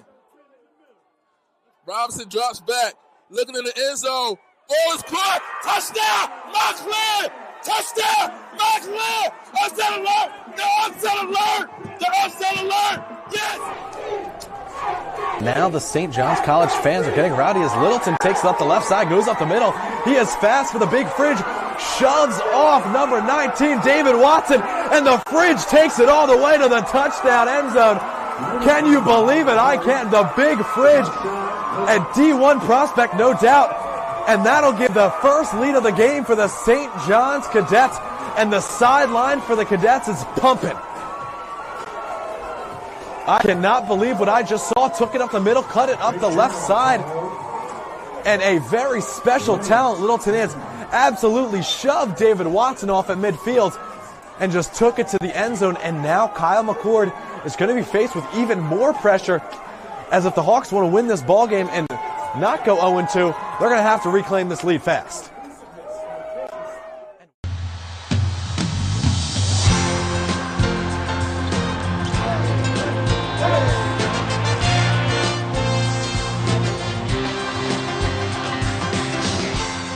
Okay, Jamar Wise, Roosevelt Catholic basketball coach, and Nick Nolan, longtime baseball affiliate of Roosevelt Catholic. Your fondest memories of basketball coach Tom Sachs? Going on trips with Tom. We used to go to Syracuse every summer, like take some of the kids up to the basketball camp, and I always had a great time with Tom. He was life of the, always a life of the basketball place wherever we were at. Always loud, having fun, good time. Very nice guy. So I didn't know Coach personally, but just from the times that I have met him, he's always very generous, very kind, and just seeing his energy on the bench and around the players and what he would do for his guys, it rubs off on what Roosevelt Catholic really is about. And, I think that will live with Roosevelt Catholic for a while, long after he's gone. Do any of you have any? I know you said you have famous memory or favorite memories of Tom. Your fondest of him? Probably road trips, like during the season. Yeah. He'd always end up with some of the coaches from other schools, and he's talking to them like he's known them forever. But just met him. But he's just infectious, just the way he was, very nice. That personality he had, just infectious. Okay, thank you, gentlemen. Thank you for your time. Milk, a longtime friend of Tom Sachs. Your fondest memory of Tom? Just he was a great person to be with. Always funny, make you laugh. Great family man. Always thought about his family constantly. It's just always making me smile. I like guys who smile. Make my day. And he was a part of not only being a great person, he was actually a very good basketball coach as well. Where he was a part of 4 state titles for the Lions and 3 tournament championships. Would you say that I think he was a head basketball coach at one time? I'm not sure. Well, if it had ever happened, do you think he would have made a great basketball coach at Roosevelt, like a head coach? He was a head coach. He dealt with. He's had his own separate ways to deal with kids. He was in charge of their personality, make sure they get their heads, on the court, think basketball, think how to help their players, how to make their other players play better. And he just lit the team. That's what he did. You're actually wearing a shirt that's near and dear to both me and him, and that's the South Carolina shirt. Was given to you, I'm sure, from Tom via one of his old players who lived with him and Phyllis, his lovely wife, for 2 years, and that's Chris Silva. How proud are you that last night Chris punched his ticket to the NBA Finals? Unbelievable, absolutely unbelievable. It's I know Tom is on the shoulder. I know Tom is smiling, that's for sure. Absolutely. He absolutely. Matter of fact, the shirt Tom gave to me, but he said he didn't give it to me. He said Frank Bonton gave it to me. Oh yes.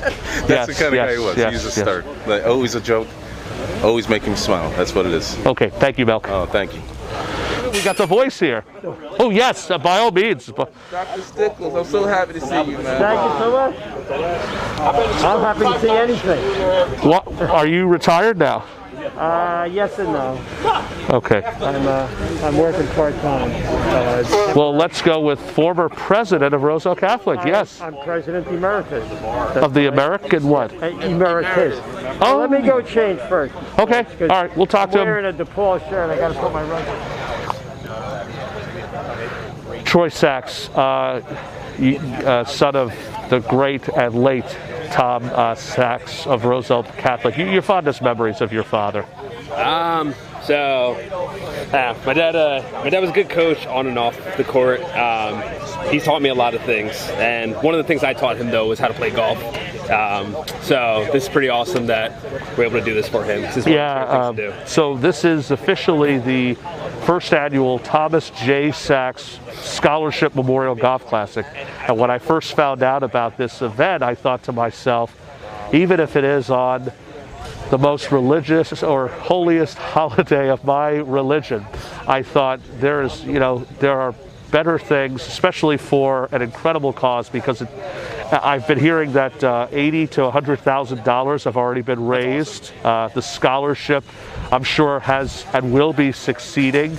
What do you attest to most to by the presence of these people that are here today to show their support? It's a beautiful thing. My dad was a very friendly person. He had a lot of friends, and it just goes to show that how many lives he touched along the way. He had a great run at Roselle Catholic. What do you remember most about your dad being on the sidelines? Just the kids that he had played for him and played for Dave, they just always looked up to my dad, like not just as a coach, but as like a father figure almost, to learn from, learn basketball, but also just learn good life lessons and morals. I brought this up with a friend of your dad's, Milk, and Milk was wearing the South Carolina shirt, and just last night, Chris Silva, a proud Roselle Catholic grad, was living in your home for almost about 2 years. Yeah. What do you, well, he's, like I said, he's in the finals. How proud are you at being that he's kind of like the little brother to you? Yeah, no, he is. Are you proud of him for that? Insanely proud of him. As soon as he won, me and my friends that are here right now playing golf with me, we were all watching it together. And as soon as he won, I shot him a text immediately. And the moment he got back to the locker room, he replied, and we talked for a little bit. And one last comment, because I was in my hotel room last night. I spoke with, and I guess he must have seen me on Instagram, a young man named Back here at Cabin Point in Jersey City, New Jersey. I'm Kevin Connor alongside Justin Pennick, cameraman and executive producer Mustafa Houghton here as well. We have a classic brewing here in Cabin Point. St. Peter's Prep Marauders with a 14-7 lead over the Don Bosco Ironmen, and the Marauders get the ball to start the second half. Justin, what was your biggest takeaway there for the first half? The biggest takeaway is that Don Bosco has had, that many multi-play 90-yard drive where they really imposed their will on St. Peter's, and they haven't exactly been able to replicate that. There are some things that they did that drive that they can replicate. They even started to throw the ball a little bit when they had their 2-minute drill to end the first half. But St. Peter's Prep, they've been diversifying their offense. They've been running the ball on their own side of the 50-yard line, and they've been throwing the ball on the Don Bosco side of the field. So they've been diversifying their offense, and they have more room to grow. But Bosco, they need to find their footing on the offensive side of the ball. As second half is underway, short end-over-end kick. Doesn't go out of bounds as Samuel Slade fields it, has blockers, and he's brought down right at the 20-yard line. So that's where Taj Bullock and the Marauder offense will get things started here in the second half. It was a okay first half, I'll say, for Bullock. He didn't wow you, but he made a couple of plays that gave St. Peter's their 14-7 lead. Yeah, there was a drop touchdown too, where he really threw the ball deep down the field. It was a nice throw into the end zone, but it unfortunately was a drop ball for the Marauder offense. So, like I said, it's too apparent to not talk about how conservative almost Prep's offense has been by trying to run the ball, and then they cross the 50-yard line, and then they're really throwing it out. Paul Lefkowitz, we saw him to start the second half last week against West Orange, and here he is in the backfield to start the second half. Justin, you mentioned Lefkowitz gets the handoff, and he goes forward for about a gain of 5. So that's going to bring up 2nd and 5 for the Marauders as they have a 7-point lead. And this could be a big swing in this game. If St. Peter's is able to go up 14, Don Bosco, outside of that 190-yard touchdown drive, really hasn't moved the ball on offense. Would 14 be insurmountable? I'm not saying that yet such early in the game if St. Peter's is the score here, but it's something you have to think about in the back of your head. Absolutely. Anthony Plunkett had a nice tackle there as well. Prep opened up a lot of holes.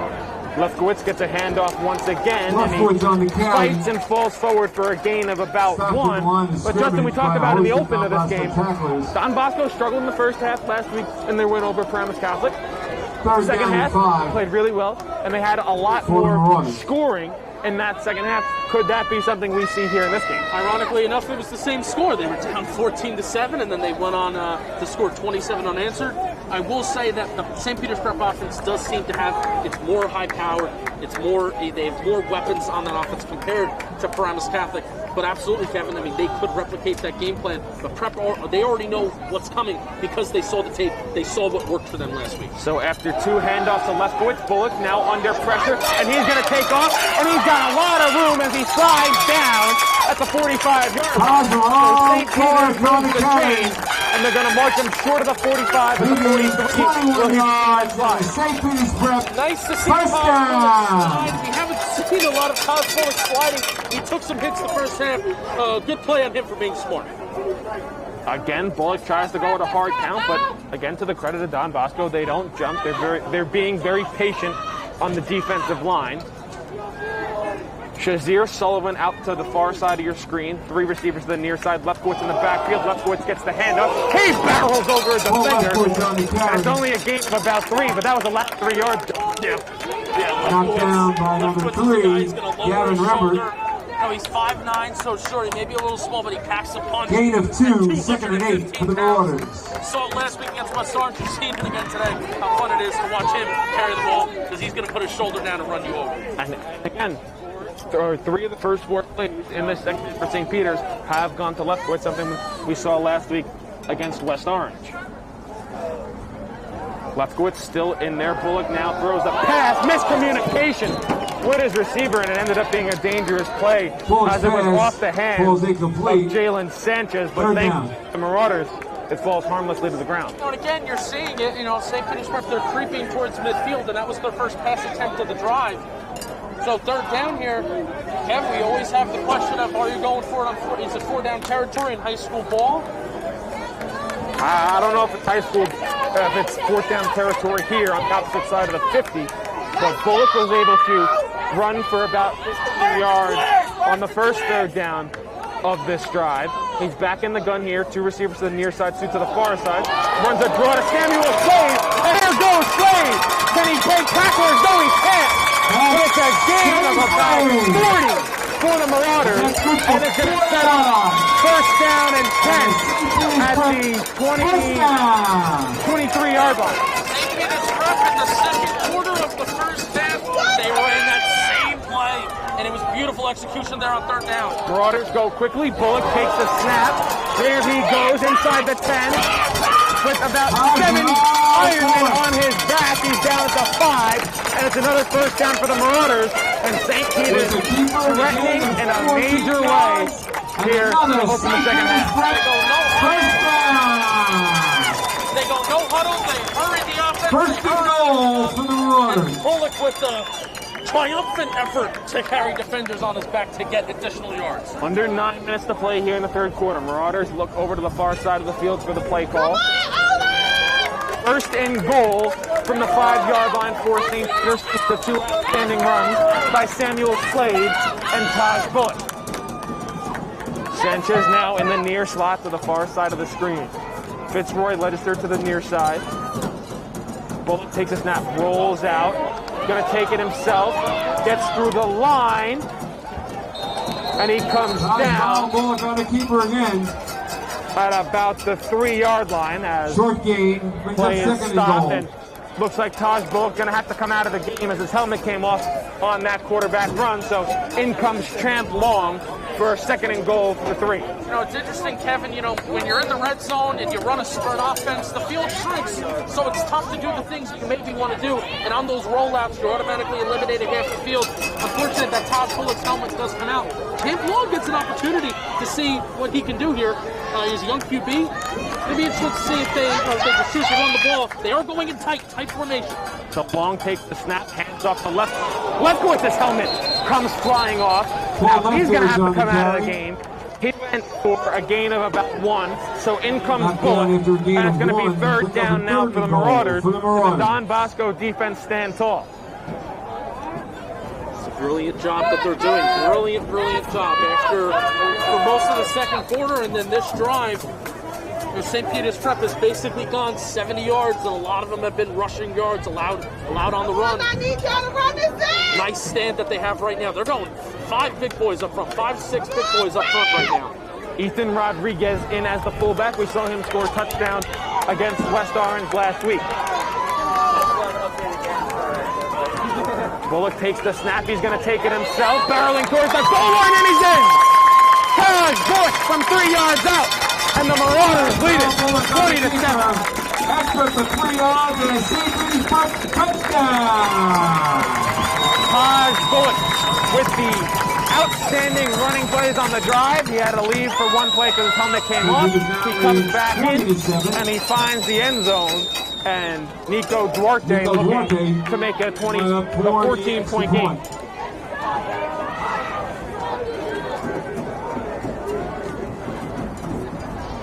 Snap good, hold good, kick up, and the kick is good. St. Peter's uses big boy football to take a 21-7 lead over Don Bosco with 7:34 left to play in the third quarter. We'll be back right after this.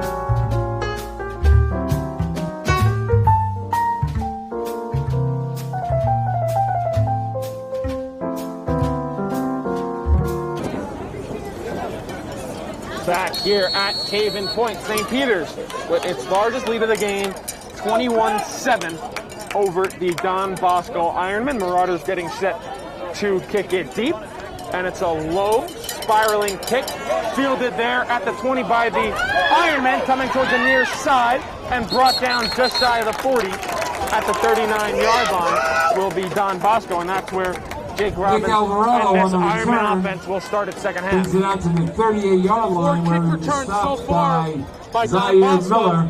3 of them have been designed to go to the actual kick returners, and all of them have been returned to at least for the Ironman. The Don Bosco 30-yard line. So even though this drive, once again, it was a squib kick because they're trying to prevent, and he returned back for a touchdown. But Don Bosco is getting good field position once again. Nick Alvarado was the man the up back who caught the kickoff. As in the gun is Robbins. He throws out and met right at the line of scrimmage is Emmanuel Maracute. And that's going to bring up second and call it 9 for the Ironmen. Emmanuel Maracute. Great job by the linebacker there by Middleton.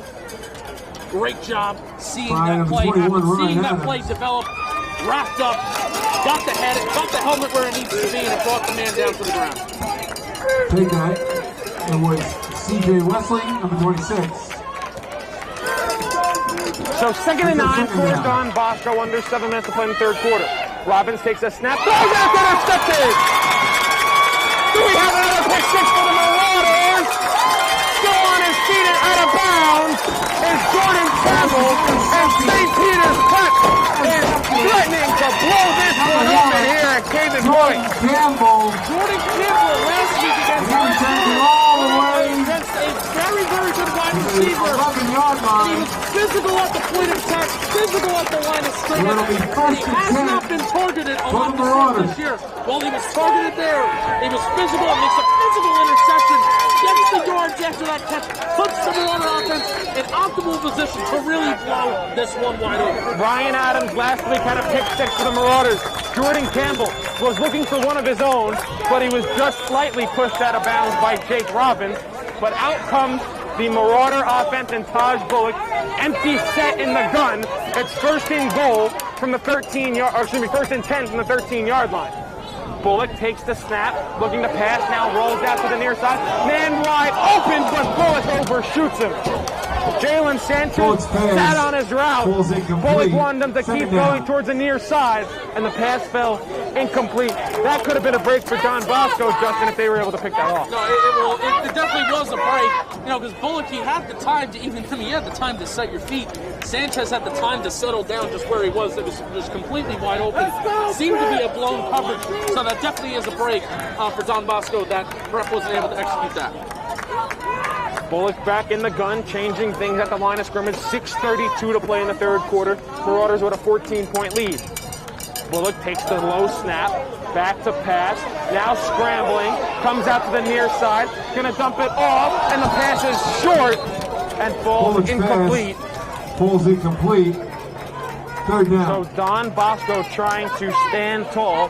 Taj Bullock looks a little flustered on this drive in the pocket. Don't you think, Justin? Yeah, he's been throwing the ball relatively well today, but just he's putting a lot of air under his attempts and a lot of air under his shorts. He's not trusting his arm, to really complete his passes and get the ball as quickly as he can to his skill position players. So third down here, once again, you're in the red zone. Field shrinks a little bit here. So what are you doing if you're St. Peter's Prep? And this is an interesting place for the Marauders because a field goal still makes it a 3-score game. Correct. So you wonder if Rich Hansen, if they don't pick up the first down or the touchdown, has faith in his kicker, Nico Duarte, who has been perfect as Bullock under pressure, and he's going to go down. He'll go down at the 20-yard line. So now what does Rich Hansen do? It'll be about a 36-yard field goal attempt if they attempt to do that. Or do they go for it on a 4th and about 20? That's a brilliant job by Don Bosco in that defense, though. They brought the blitz. That was an all-out blitz.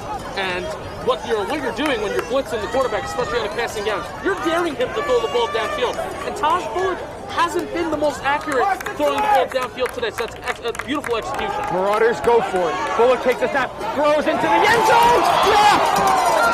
Oh, it was dropped by the Marauders.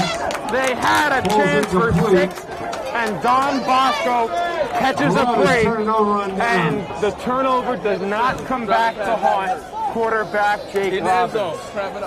Man, and just as soon as I say that Taj Bullock hasn't been putting the most juice on his throws, that was his best throw of the day into the end zone and a beautiful catchable ball. It seems like it was Zion Fowler again. Yeah, it was Zion Fowler again. He dropped a touchdown pass in the first half, and he now looks shaken up as he fell and barreled into the cameras and video equipment that is set up in the back of the end zone. So he's going to limp off, and you're glad to see that. But the second touchdown drop of the day for Zion Fowler. In St. Peter's Prep, they're playing a very good football team. Don Bosco, they're a powerhouse not just in the state of New Jersey, they're a powerhouse throughout the nation, and 21-7 is not going to faze them. So those 2 drop touchdown passes, that may very well come back to haunt you later in this game.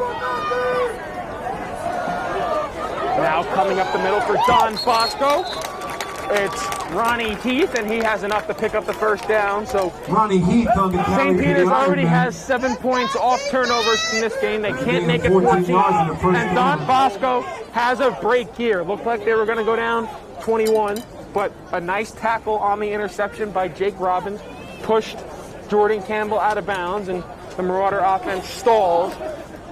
So can the Ironmen capitalize on this opportunity? Down 14 with 5:13 left to play in the third quarter. Robbins now designed quarterback run going up the middle, gains about 2, and it'll bring up a 2nd and 8 for the Ironmen there. Kevin, I'm interested to see, you saw a wide receiver do a bit of a pre-snap motion at the snap of the ball, fake the jet sweep. I'd be interested to see if they can maybe execute some of those kind of plays, those jet sweep plays, because they've been trying to run in the teeth and right up the middle of this Marauder defense, and nothing is really giving right now. It seems like they need to mix things up, make these guys go sideline to sideline. So it ended up being a gain of 3 for Robbins, and now he hands off to Heath. He's going forward. He gains about 2, so that's going to set up a 3rd down and 4 for the Ironmen here late in the 3rd quarter. Stopped after a 4-yard gain. Robbins has had some nice pass plays, some out routes. 3rd down and 5 for the Ironmen.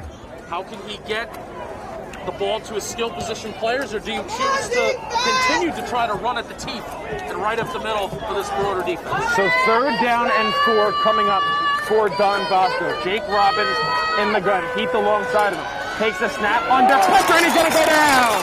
Robbins was sacked. I believe it was George Brooks was the first one in on Robbins. And George Brooks gets nice rush.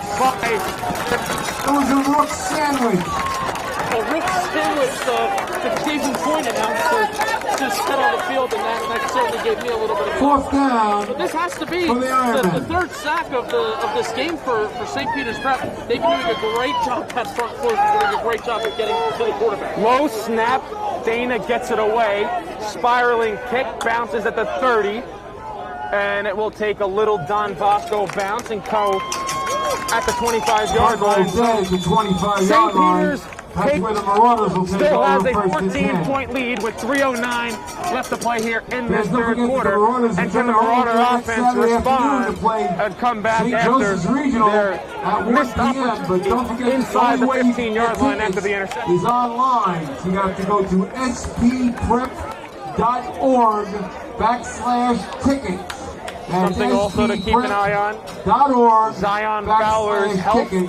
He was shaken up after the drop touchdown in the end zone on the last drive. He's not out there to start this drive, as it'll be Fitzroy Ledester, Shazier Sullivan, and Jalen Sanchez.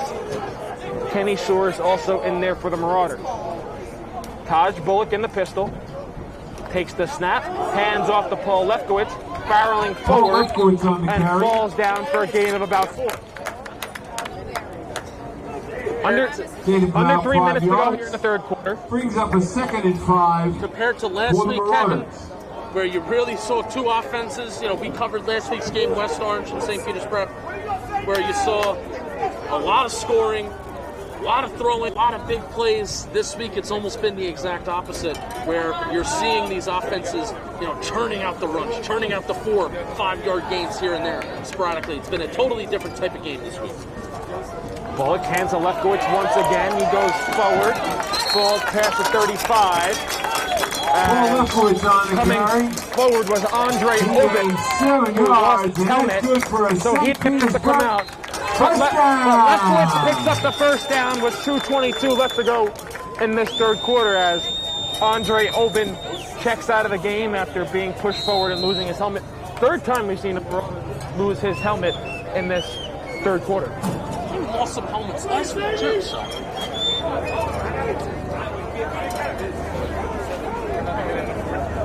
Bullock back in the gun. In motion comes Kenny Shores. Takes the snap, hands to Lefkowitz. Lefkowitz going forward. That'll be a gain of about 2. Lefkowitz on the carry. And it'll bring up 2nd down and 8 for St. Peter's. Under 2 minutes to play in the 3rd quarter.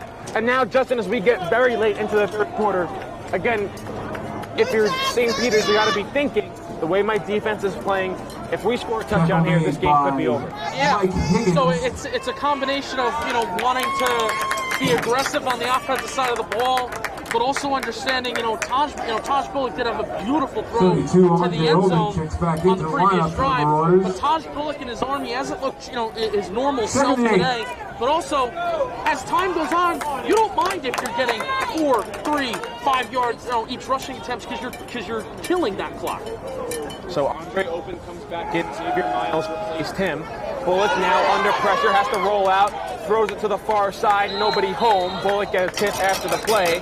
No flag is down, but will there be an intentional grounding? I think the referees are going to talk about it. Was incomplete. There was nobody in the area where Bullock threw it along the far sideline, and I think he was still in the pocket. He was definitely still in the tackle box, and the flag does come out. It's going to be an intentional grounding on the Marauders. Now we have a penalty flag on the play. So that was a 5-yard loss and a loss of down, so it's going to be 3rd and about 12 for St. Peter's. Goes with the territory of being a quarterback and continuing to get experience, knowing when the play is breaking down and just getting rid of the ball when you have to. So the St. Peter's Prep sideline is not happy. There could have been a late hit on that play as well. 10-yard penalty. So 108 loss of down. left to go here in the third. They do mark up the penalty and the loss of down. Justin, I beg your pardon. It's a 10-yard penalty, not a 5-yard penalty. So it's going to be third down and 18 for the Marauders here. Third down and long for the Marauders. So third and 18 for Taj Bullock and the St. Peter's offense. And Justin, we keep talking about the Don Bosco defense has to come up with stops to keep the Ironmen in this game. They need a stop here on third and 18. Marauders have to get to the 47-yard line for a first down. Bullock takes the snap, looking deep down the field. He's going to heave it downfield. Fitzroy registered, but the pass sails out of bounds, and that's going to bring up fourth down, and Rich Hansen's going to take on his punting unit. Brings up fourth down. Yeah, Bullock seemed to get tripped up. He tripped up by himself in the pocket there, and that may be why the throw was a bit inaccurate. But I like the mindset. I like the chance. You know, it's a third and 18. Your punting unit and your defense has been doing a great job today. So I like the decision on third and long. Give your wide receiver, especially Legister's pretty big wide receiver, give him a shot to catch the ball downfield. I like the decision. So Champ Long back out the punt for the Marauders. 1:01 left to go here in the third quarter. St. Peter's still holding a 21-7 lead over Don Bosco. This is a rematch of last year's non-public Group 4 state championship game at MetLife Stadium, which the Marauders won. Champ Long, very short punt, end over end, but it takes a St. Peter's bounce, and it's still rolling inside the 40, down to the 35, and it's going to approach the 30, and it will be down there at the 31-yard line. So not a good punt by Champ Long, but he gets the benefit of a hop and a roll, and Don Bosco is going to set up at the 31-yard line. Wind is blowing in his face a little bit. 47 seconds left to go in the third Get period. the St. Peter's Prep bounce. Nice job by Champ Long.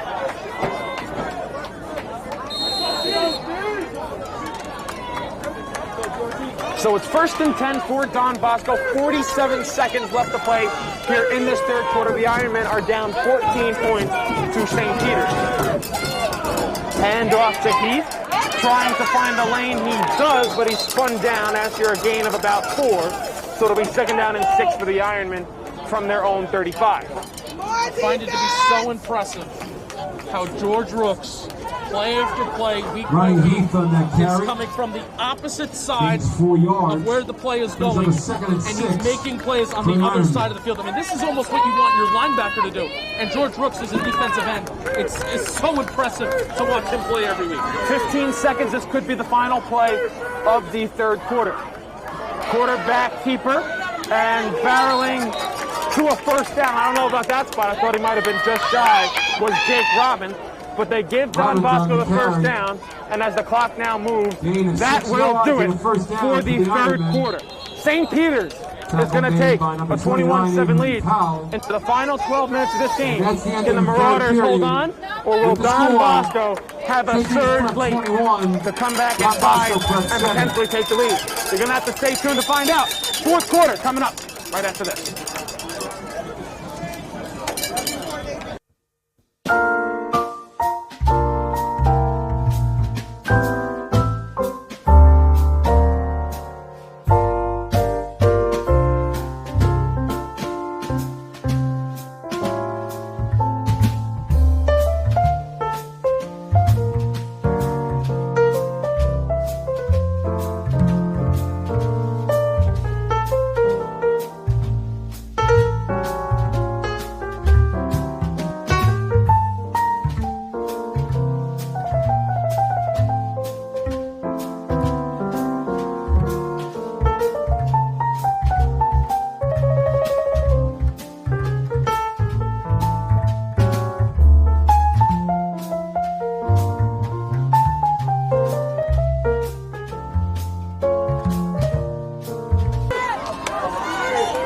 Back here to start the fourth quarter. I'm Kevin Conley. Justin Pennick is alongside him. Mustafa Hough is our cameraman today. First down and 10 for Don Bosco. Coming to the near sideline is Robbins. He has the first down and scampers out of bounds on the flip side of the 50. So Justin, a great play for Don Bosco to start this fourth quarter as they trail by 14 points. Kevin, they're going to need more chunk plays. I mean, both offenses at this point, and it's worked out for St. Peter's because they've been able to put points on the board. They've been able to get into the red zone. But Don Bosco, the red zone and getting on the other side of the 50-yard line, it's evaded them after their 90-yard drive. So what can they do to really move the ball downfield? Because there is only 12 minutes left in this game. There's not that much time, and especially as both teams are running the ball, the time is going to go quickly. Robbins in the gun, takes the snap, hands off to Heath. Coming to the near sideline, penalty marker down, believe this one's going to come back. Multiple penalty markers down as a bit of a sarcastic cheer comes from the St. Peter's Prep fans here in attendance at Caven Point. Ronnie Heath on the I think carry. that these penalties may offset Penalty each flag other on the play. if there's one foul on each team. Yeah, 3 penalty markers down. I believe one is definitely a hold. Maybe a late hit. Holding against Don Bosco. It's just a hold on Don Bosco. So just very rarely do you see 3 flags for one play unless it's that egregious. And I guess that hold was that egregious that 3 referees needed to throw their flag because of it. But now it's a first down and 22 for the Ironmen. So now Don Bosco puts themselves in a tough spot because they have not been a big play offense. They have not been able to throw the ball down the field. And as the time is still ticking here, so they're going to need to come up with some big plays quick. They're in a bunch formation. Play action pass. Going to the far side of the field, trying to throw the ball is Robbins, and he's chased out of bounds. Just in there, you might just want to throw the ball away. Yeah, I mean, he gets out of bounds, clock stops, no harm, but they've been trying to run that play action all day. They have not been able to block the main defense, and I guess, hey, it could be good play design where we're not even going to block the front side defensive end because we know our quarterback is just going to be able to evade it. But, you would think that, that having the quarterback have their eyes go onto that front side defensive end in George Rooks for that second, it's not allowing him to look at his targets down the field. So it's been interesting to see how Don Bosco's been able to run those play action rollouts. So it goes for officially no gain for Jake Robbins, and it's 2nd down and 22 for the Ironmen. They're going to go with a handoff to Heath, and he's going nowhere. He's going to lose a yard, and now that's going to bring him to 3rd down and 23. And Justin, I was going to ask you before the penalty where the hold was on Don Bosco, would this be a drive where it's a must-score for Don Bosco? And now they have 3rd and a mile left to go. I mean, you would say yes, because of how the pace of the game has been going. St. Peter's Prep has not been an offense today where they're gonna have a 60-yard touchdown. It's gonna be a big play, and you're gonna get the ball right back. They've been an offense where they've been methodically moving down the field. Don Bosco has been the same way. They just haven't been as successful. So even though yes, there's 11 minutes left and it's a 2-score game, the pace of the game says that this has to be kind of a must-score drive for Bosco. Play action pass, and it's a stop. Right there is George Rooks. And Don Bosco's drive as a penalty marker is on the far side of the field, and Rich Hansen doesn't look too happy. I think this could be an offside on the Marauders. Also 11. No, it's a sideline warning on St. Peter, so it's no flag. Next time they get a sideline warning, it is a penalty. So it does bring up 4th down for Don Bosco, and a promising drive goes to absolutely shambles for this Ironman offense, as now it's 4th and about 40. Kevin, we just talked 2 plays ago about Don Bosco. They are not blocking that front side defensive end when they run these play action rollouts. So this time it was the quarterback Robbins who was going towards his left, and his back was totally turned. So Rooks basically had a free shot on him, free reign, and that was a great job by him. Another great punt there by Caden Dana. Got a preferable bounce for Don Bosco, and St. Peter's Prep is going to take over at the 16-yard line with 9:54 left to play in this 4th quarter. Marauders with a 21-7 lead. And again, Justin, we've talked about this on the past 2 St. Peter's drives, especially after the interception by Jordan Campbell. You think a touchdown here by the Marauders is the knockout punch? Yeah, in a way, I would kind of want to see Taj Bullock let him rock and roll, and let him throw. You know, it's tough. It's really tough to sustain drives where you're running the ball over and over and over again when you're playing, a competition that's very evenly matched to you. Let Taj Bullock try to create something and give him a play where he can hold the ball down. Well, here he goes. He throws a dump off pass to Kenny Soares, who makes a move, uses a stiff arm, puts his shoulder down, and gets tackled out of bounds just before the 30-yard line. So it'll bring up a first down for the Marauders. It's a big play of 10-plus yards is what you like to see. So if you want to be aggressive and you really want to put the stake in this game, do what Taj Bullock does, do what he does best, and throw the ball down the field. Under 9.5 minutes left to play in this fourth quarter. St. Peter's with a 21-7 lead over Don Bosco. Bullock takes the snap, fakes the handoff, throws over the middle to Soares with an acrobatic catch. Penalty marker down. Soares still on his feet. Soares can go all the way. Kenny Soares at the 10, 5, touchdown St. Peter's. It was Jalen Sanchez. But a penalty marker is down. And ineligible man downfield on the Marauders. They're going to bring it back. Wipe off the 70-yard catch and run for Kenny Soares and the St. Peter's crowd letting these officials hear it here at Cave Point. That's tough. I mean, it's such a what an individual effort by Soares. Because the bobbling catch, the focus, the catch the ball perfect, and then to break what seemed to be 2-3 tackles on that play. An incredible individual effort. Remember, Soares he's not a wide receiver. That's a tight end, and that's a tight end speed. That's running down the middle of the field, and then had that big play. So it's a shame. Great play. They're letting Taj Bullock throw the ball so far. And with 1st and 1, you would think they would continue to let him throw the ball downfield. So that's a second touchdown today that has been wiped off because of a penalty. On the first one, St. Peter's did come back later in the drive and score a touchdown. But now it is 1st down and 20 for the Marauders with 9:06 left to play in the fourth quarter. First down. And Rich Hansen not happy. I believe the officials misspotted the ball, and they'll move it up about 3 yards.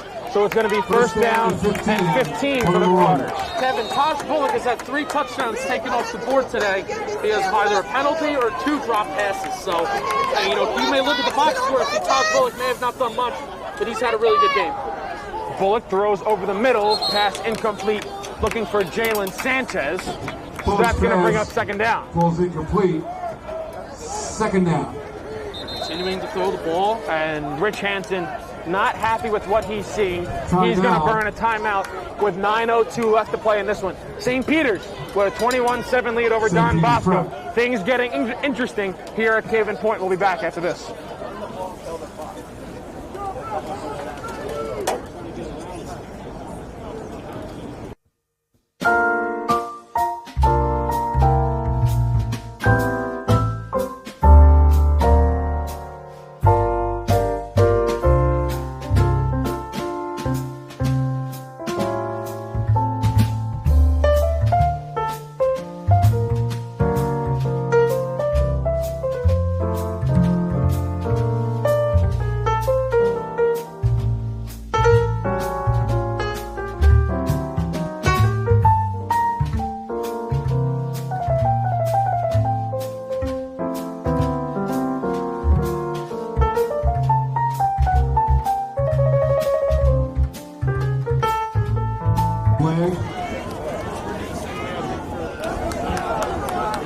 Back here at Cave Point, 9:02 left to play in this fourth quarter. St. Peter's burned their first timeout of the second half. They have 2nd and 15 coming up from inside their own 25. Bullock takes the snap, hands off, going forward and out to the 25-yard line, so it's going to be 3rd down and about 13 for St. Peter's. And Justin, we keep bringing up the same topic because they're true. Another must stop here for Don Bosco. They have to get off the field here. Must stop, and it's going to be, curious to see if St. Peter's Prep, they want to continue to run the clock, roll the clock down. We're talking about 8 minutes, 8 minutes and 35 seconds left in this fourth quarter. So do you just run it here and let the clock roll down? Because Don Bosco's offense, they're not moving at a rapid pace. 5 wide receivers set, Bullock by himself in the gun. takes the snap, under pressure, throws down the middle of the field, pass tipped, and incomplete, but a late flag comes in, and Justin, St. Peter's might have been on the bad end of a couple calls. I don't know about that one at all. You gotta incentivize kids to play the game of football. It was not a helmet-to-helmet hit. He led with the shoulder. I mean, of course, the head is going to jolt back on big hits like that. But, you know, you're like, I don't know about that. Yeah. You're not allowing these kids to play football. For Don Bosco, a costly penalty there. Give the Marauders an automatic first down, and the ball spotted at their own 41-yard line with 8:16 left to go in the fourth quarter. It was a great throw by Bullock, though. He only put the ball where his wide receiver could catch it. That was a great throw by him. So once again, Bullock by himself in the gun, 4 receivers set. Sanchez comes in motion. Bullock takes the snap, rolls out to the near side, throws back to the far side. Penny Shores has it, but it's going to go as a loss of about 6 yards. Don Bosco all over that tight end screen by the Marauders. High IQ defensive play, knowing your assignment. Well, you have an offensive lineman right on top of you, you can still make the play on the ball carrier. So second down and 16 for St. Peter's, under 8 minutes to play in this fourth quarter. Don Bosco still has all 3 of their timeouts, down by 14. Let's go, Prep! Let's go, Prep! Bullock takes a snap, hands off to Samuel Slade. He's going forward. He's got the yardage back on the previous play, so it's going to bring up a third down and 9 on the carry for St. Peter's. And again, Justin, another must stop for the Iron. Third down got to get off the field. for the Clock is Marauders. ticking, 7 minutes, 20 seconds left. You're still down by 2 scores. And this Prep offense, they're not going to rush. They're going to take their time. And rightfully so. So third down and 9 for St. Peter's. We approach 7 minutes remaining left to go in this game. Bullock in the gun. They don't get the Ironman to jump, credit again to them. They haven't jumped all afternoon on the hard count. 2 receivers to the far side, 2 to the near side. Samuel Slade in the gun with Bullock.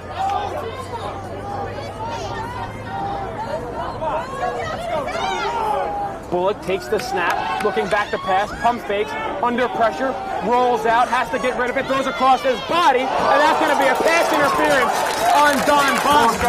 That was going to fall incomplete intended for Shazier Sullivan, but another costly penalty on the Ironman moves the chains for St. Peter's, and they get closer to not only bleeding more clock, but putting this game away with a potential touchdown. Yeah, the first one was not so obvious, but debatable. That one was not so. And this is, you get to a point in the game where you're frustrated that you're down. You need to stop. You're frustrated that some of the calls aren't going up against you. And then you make that play, and that's just unacceptable. It's an undisciplined play. It's frustrating play. Frustrating play for the Ironman, but St. Peter's will take it. They now have first down and 10 from the Don Bosco 44-yard line. Bullock takes the snap, another draw to Samuel Slade. Slade up the middle, barrels over defenders. He's out to the 45-yard line. St. Peter's moves the chains.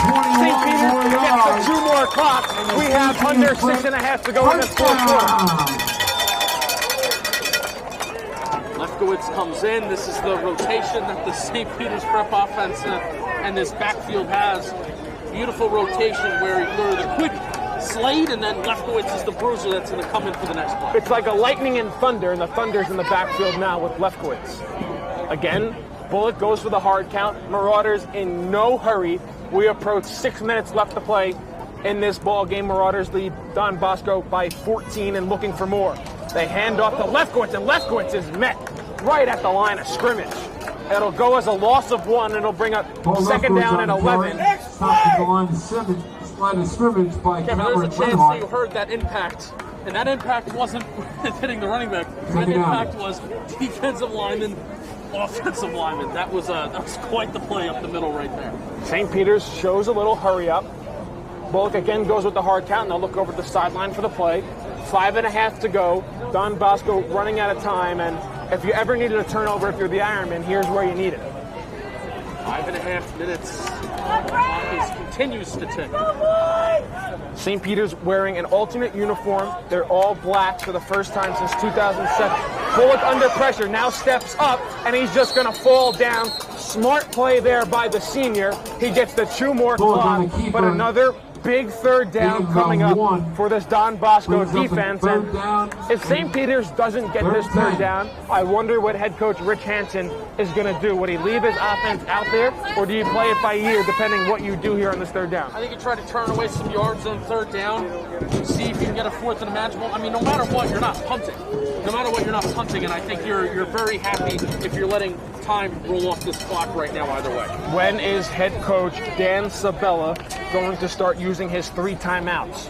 We have 4:35 and counting, 3rd and 11 for St. Peter's. Bullock in the gun, takes the snap, hands off to left foot. Left foot's going up the middle, penalty marker's down. He has enough for the first down yardage, but I think this one's coming back again. I think it's going to be a hold on the Marauders, and it is. So 4:22 left to go. It'll now bring up a 3rd and about 20 for St. Peter's, and now if you don't get this, you could be in punting territory. Could be. Very well could be. I mean, that play, though, that quarterback draw, and Bullock has been smart all day, holding on to the ball, not rushing the quarterback to running back exchange. It's been working all day. I believe that's the 3rd time where it's worked, and they've gotten over 10-plus yards on each of those QB draws and rushing attempts.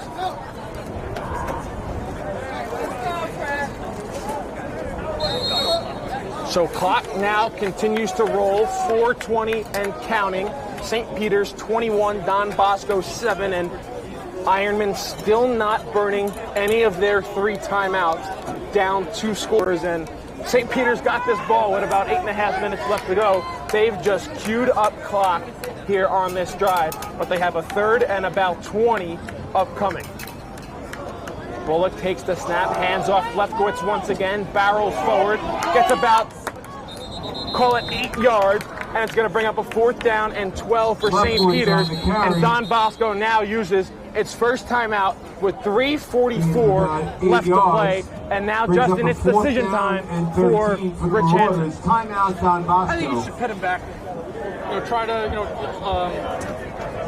Champ Long has been doing a good job all day of getting a favorable St. Peter's prep bounce. He hasn't been getting Just a reminder that on his St. punts. Peter's returns to action here at Gate Point Cochran Field. If St. Peter's goes for it and gains no yardage or has an incomplete pass, Don Bosco would take over at their own 29-yard line, probably with about 3:37 left to play, give or take. 3:44 on the clock right now.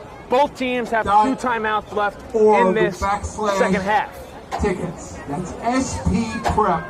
Taj Bullock. This is where you really benefit with Taj Bullock. He can run, he can throw, and you could even set him up a little further back in the backfield in the shotgun and have a pooch punt if you don't want to give your hand away by having Champ Long out there, because if you have Champ Long out there, Don Bosco automatically knows that you're going to punt the ball. Jalen Sanchez has been somebody that's been relatively quiet today, too. I mean, he's had a few targets. I know there was a touchdown that he could have had in the end zone if Bullock maybe put the ball in a bit of a better spot. But we've seen some of the bubble screens that they ran last week against West Orange. They were big plays. So keep an eye on Sanchez here and see if they do anything creative to get the ball in his hand.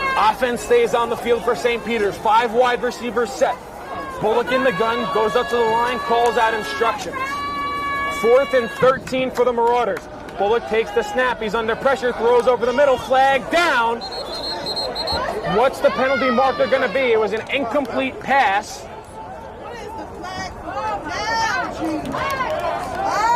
As it will be on St. Peter's, and penalty will be declined. Don Bosco takes over on down. But Justin, if you're St. Peter's, I know you don't score. You're still up 14. You're still up 2 scores, and there's only 3:39 left to go in this game. No, what the St. Peter's offense has shown today is that they aren't just an offense that's going to rely on the big play. They can also be an offense that can shoot out, that can churn out the clock, that can really let the clock run. They can sustain drives. They can move the chains. So really, I mean, that's a brilliant drive. That drive right there may be the most important drive in the game, simply because when they got the ball, they had about 8 minutes and they chewed out half of that time. So Don Bosco now, who hasn't been good at throwing the ball today. They go with a quarterback draw on first down. Clock continues to move. 3:30 left to go for the Ironmen. They need 2 scores, and they have 2 timeouts left to go. Not only 2 scores, 2 touchdowns. They haven't been a big play offense, not even running the ball. St. Peter's has done a good job of running the ball and getting 10-plus yard gains. Bosco, they've been doing a solid job of getting 4 or 5 yards here and there, and that's what you want to do to have a sustainable offense. But right now, when the game, you're down, but it's 3 minutes to go, you need to start turning out some big plays. And no urgency with this Ironman offense. They go into a huddle as Robbins throws back shoulder, penalty marker down. I think it might be a hold, and St. Peter's, not only the players, but the crowd, not happy with it at all. I believe if it is a penalty, and it is, it's going to be on Ryan Adams. So that gives Don Bosco a chance to reset its offense. It stops the clock, and it moves the chains. If you're Ryan Adams and you're St. Peter's Prep, just take those yards, continue to play good defense. Holding against St. Peter's Prep. That's a 10-yard penalty and an automatic first down. A little undisciplined, if they get a little frustrated by some calls, you can't allow that to happen. So first down and 10 for Don Bosco. They're at their own 43-yard line. Clock stopped at 2:56. Robbins takes the snap, rolls out under pressure, going toward the sideline. Ball comes out, but it goes out of bounds. That's a case there where Robbins just got to throw the ball away. He got lucky the ball rolled out of bounds, so it stops the clock, but he loses 2 or 3 yards on the play with 2:48 to go. Every second is precious here for Don Bosco. Absolutely. Wilson's 3. We're almost getting down to that 2-minute mark, and there just seems to be no emphasis right now. No high movement with this Don Bosco Prep offense. So they can calmly huddle here. Clock stopped, 2:48. Second down and 12 upcoming for the Ironmen. Not a very prolific team through the air. As bobbled snap there by Robbins. He's under pressure, and he gets walloped on a cornerback hit by Jordan Campbell. The bob through that playoff start. It looks like Don Bosco is trying to hand off to Ronnie Heath. And it's a loss of 9 at 2:30 and counting. And St. Peter's Prep smells blood in the water. Something that we talked about last week, Kevin, was defensive coordinator Rich Hansen, who was announced this week, by the way, that he would be the next head coach for the St. Peter's Prep football team. But last week, during interesting times, he chose to bring the blitz. And he waits until the fourth quarter to really bring the lobber blitz with the quarterback right there. Robbins takes the snap. Marauder fans make the most noise they have today. Robbins makes a move, evades a tackler, gets out close to the 50-yard line and out of bounds, and a late penalty marker comes in. Robbins got pushed out of bounds. He never fell. Robbins is run out of bounds. And I believe this is going to be, it has to be a unsportsmanlike conduct personal foul against the Marauders. No, they're going to pick up the flag. They're going to pick up the flag. So a good job by the officials picking up that flag with 1:56 to go. Here's the ball game. 4th and about 4 for Don Bosco. And 5 really want to call the here that you feel good about on the offensive side of the ball, something that's worked today, something that you've worked on in practice 50 times, 100 times. And for Don Bosco, great job by Jake Robbins getting into a 4th and manageable. Here we go. Robbins takes the snap, rolls out, throws, pass complete, but hit there by Ryan Adams. Short of the line to gain. Marauders take over on down with 1:51 left to play, and Justin, that should do it.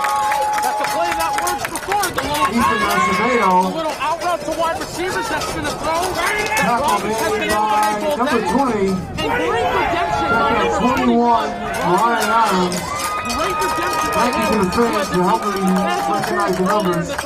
He makes the nice play there, reads that pretty well.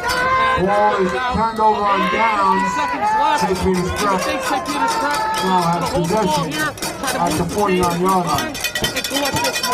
So St. Peter's Prep takes over at their own 49-yard line.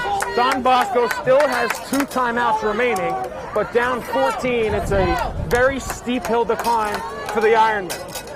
Bullock takes the snap, hands off to Lefkowitz. He goes forward for a gain of about 2. And Looks like Don Bosco going to be content just to let this clock run out. They don't use a timeout.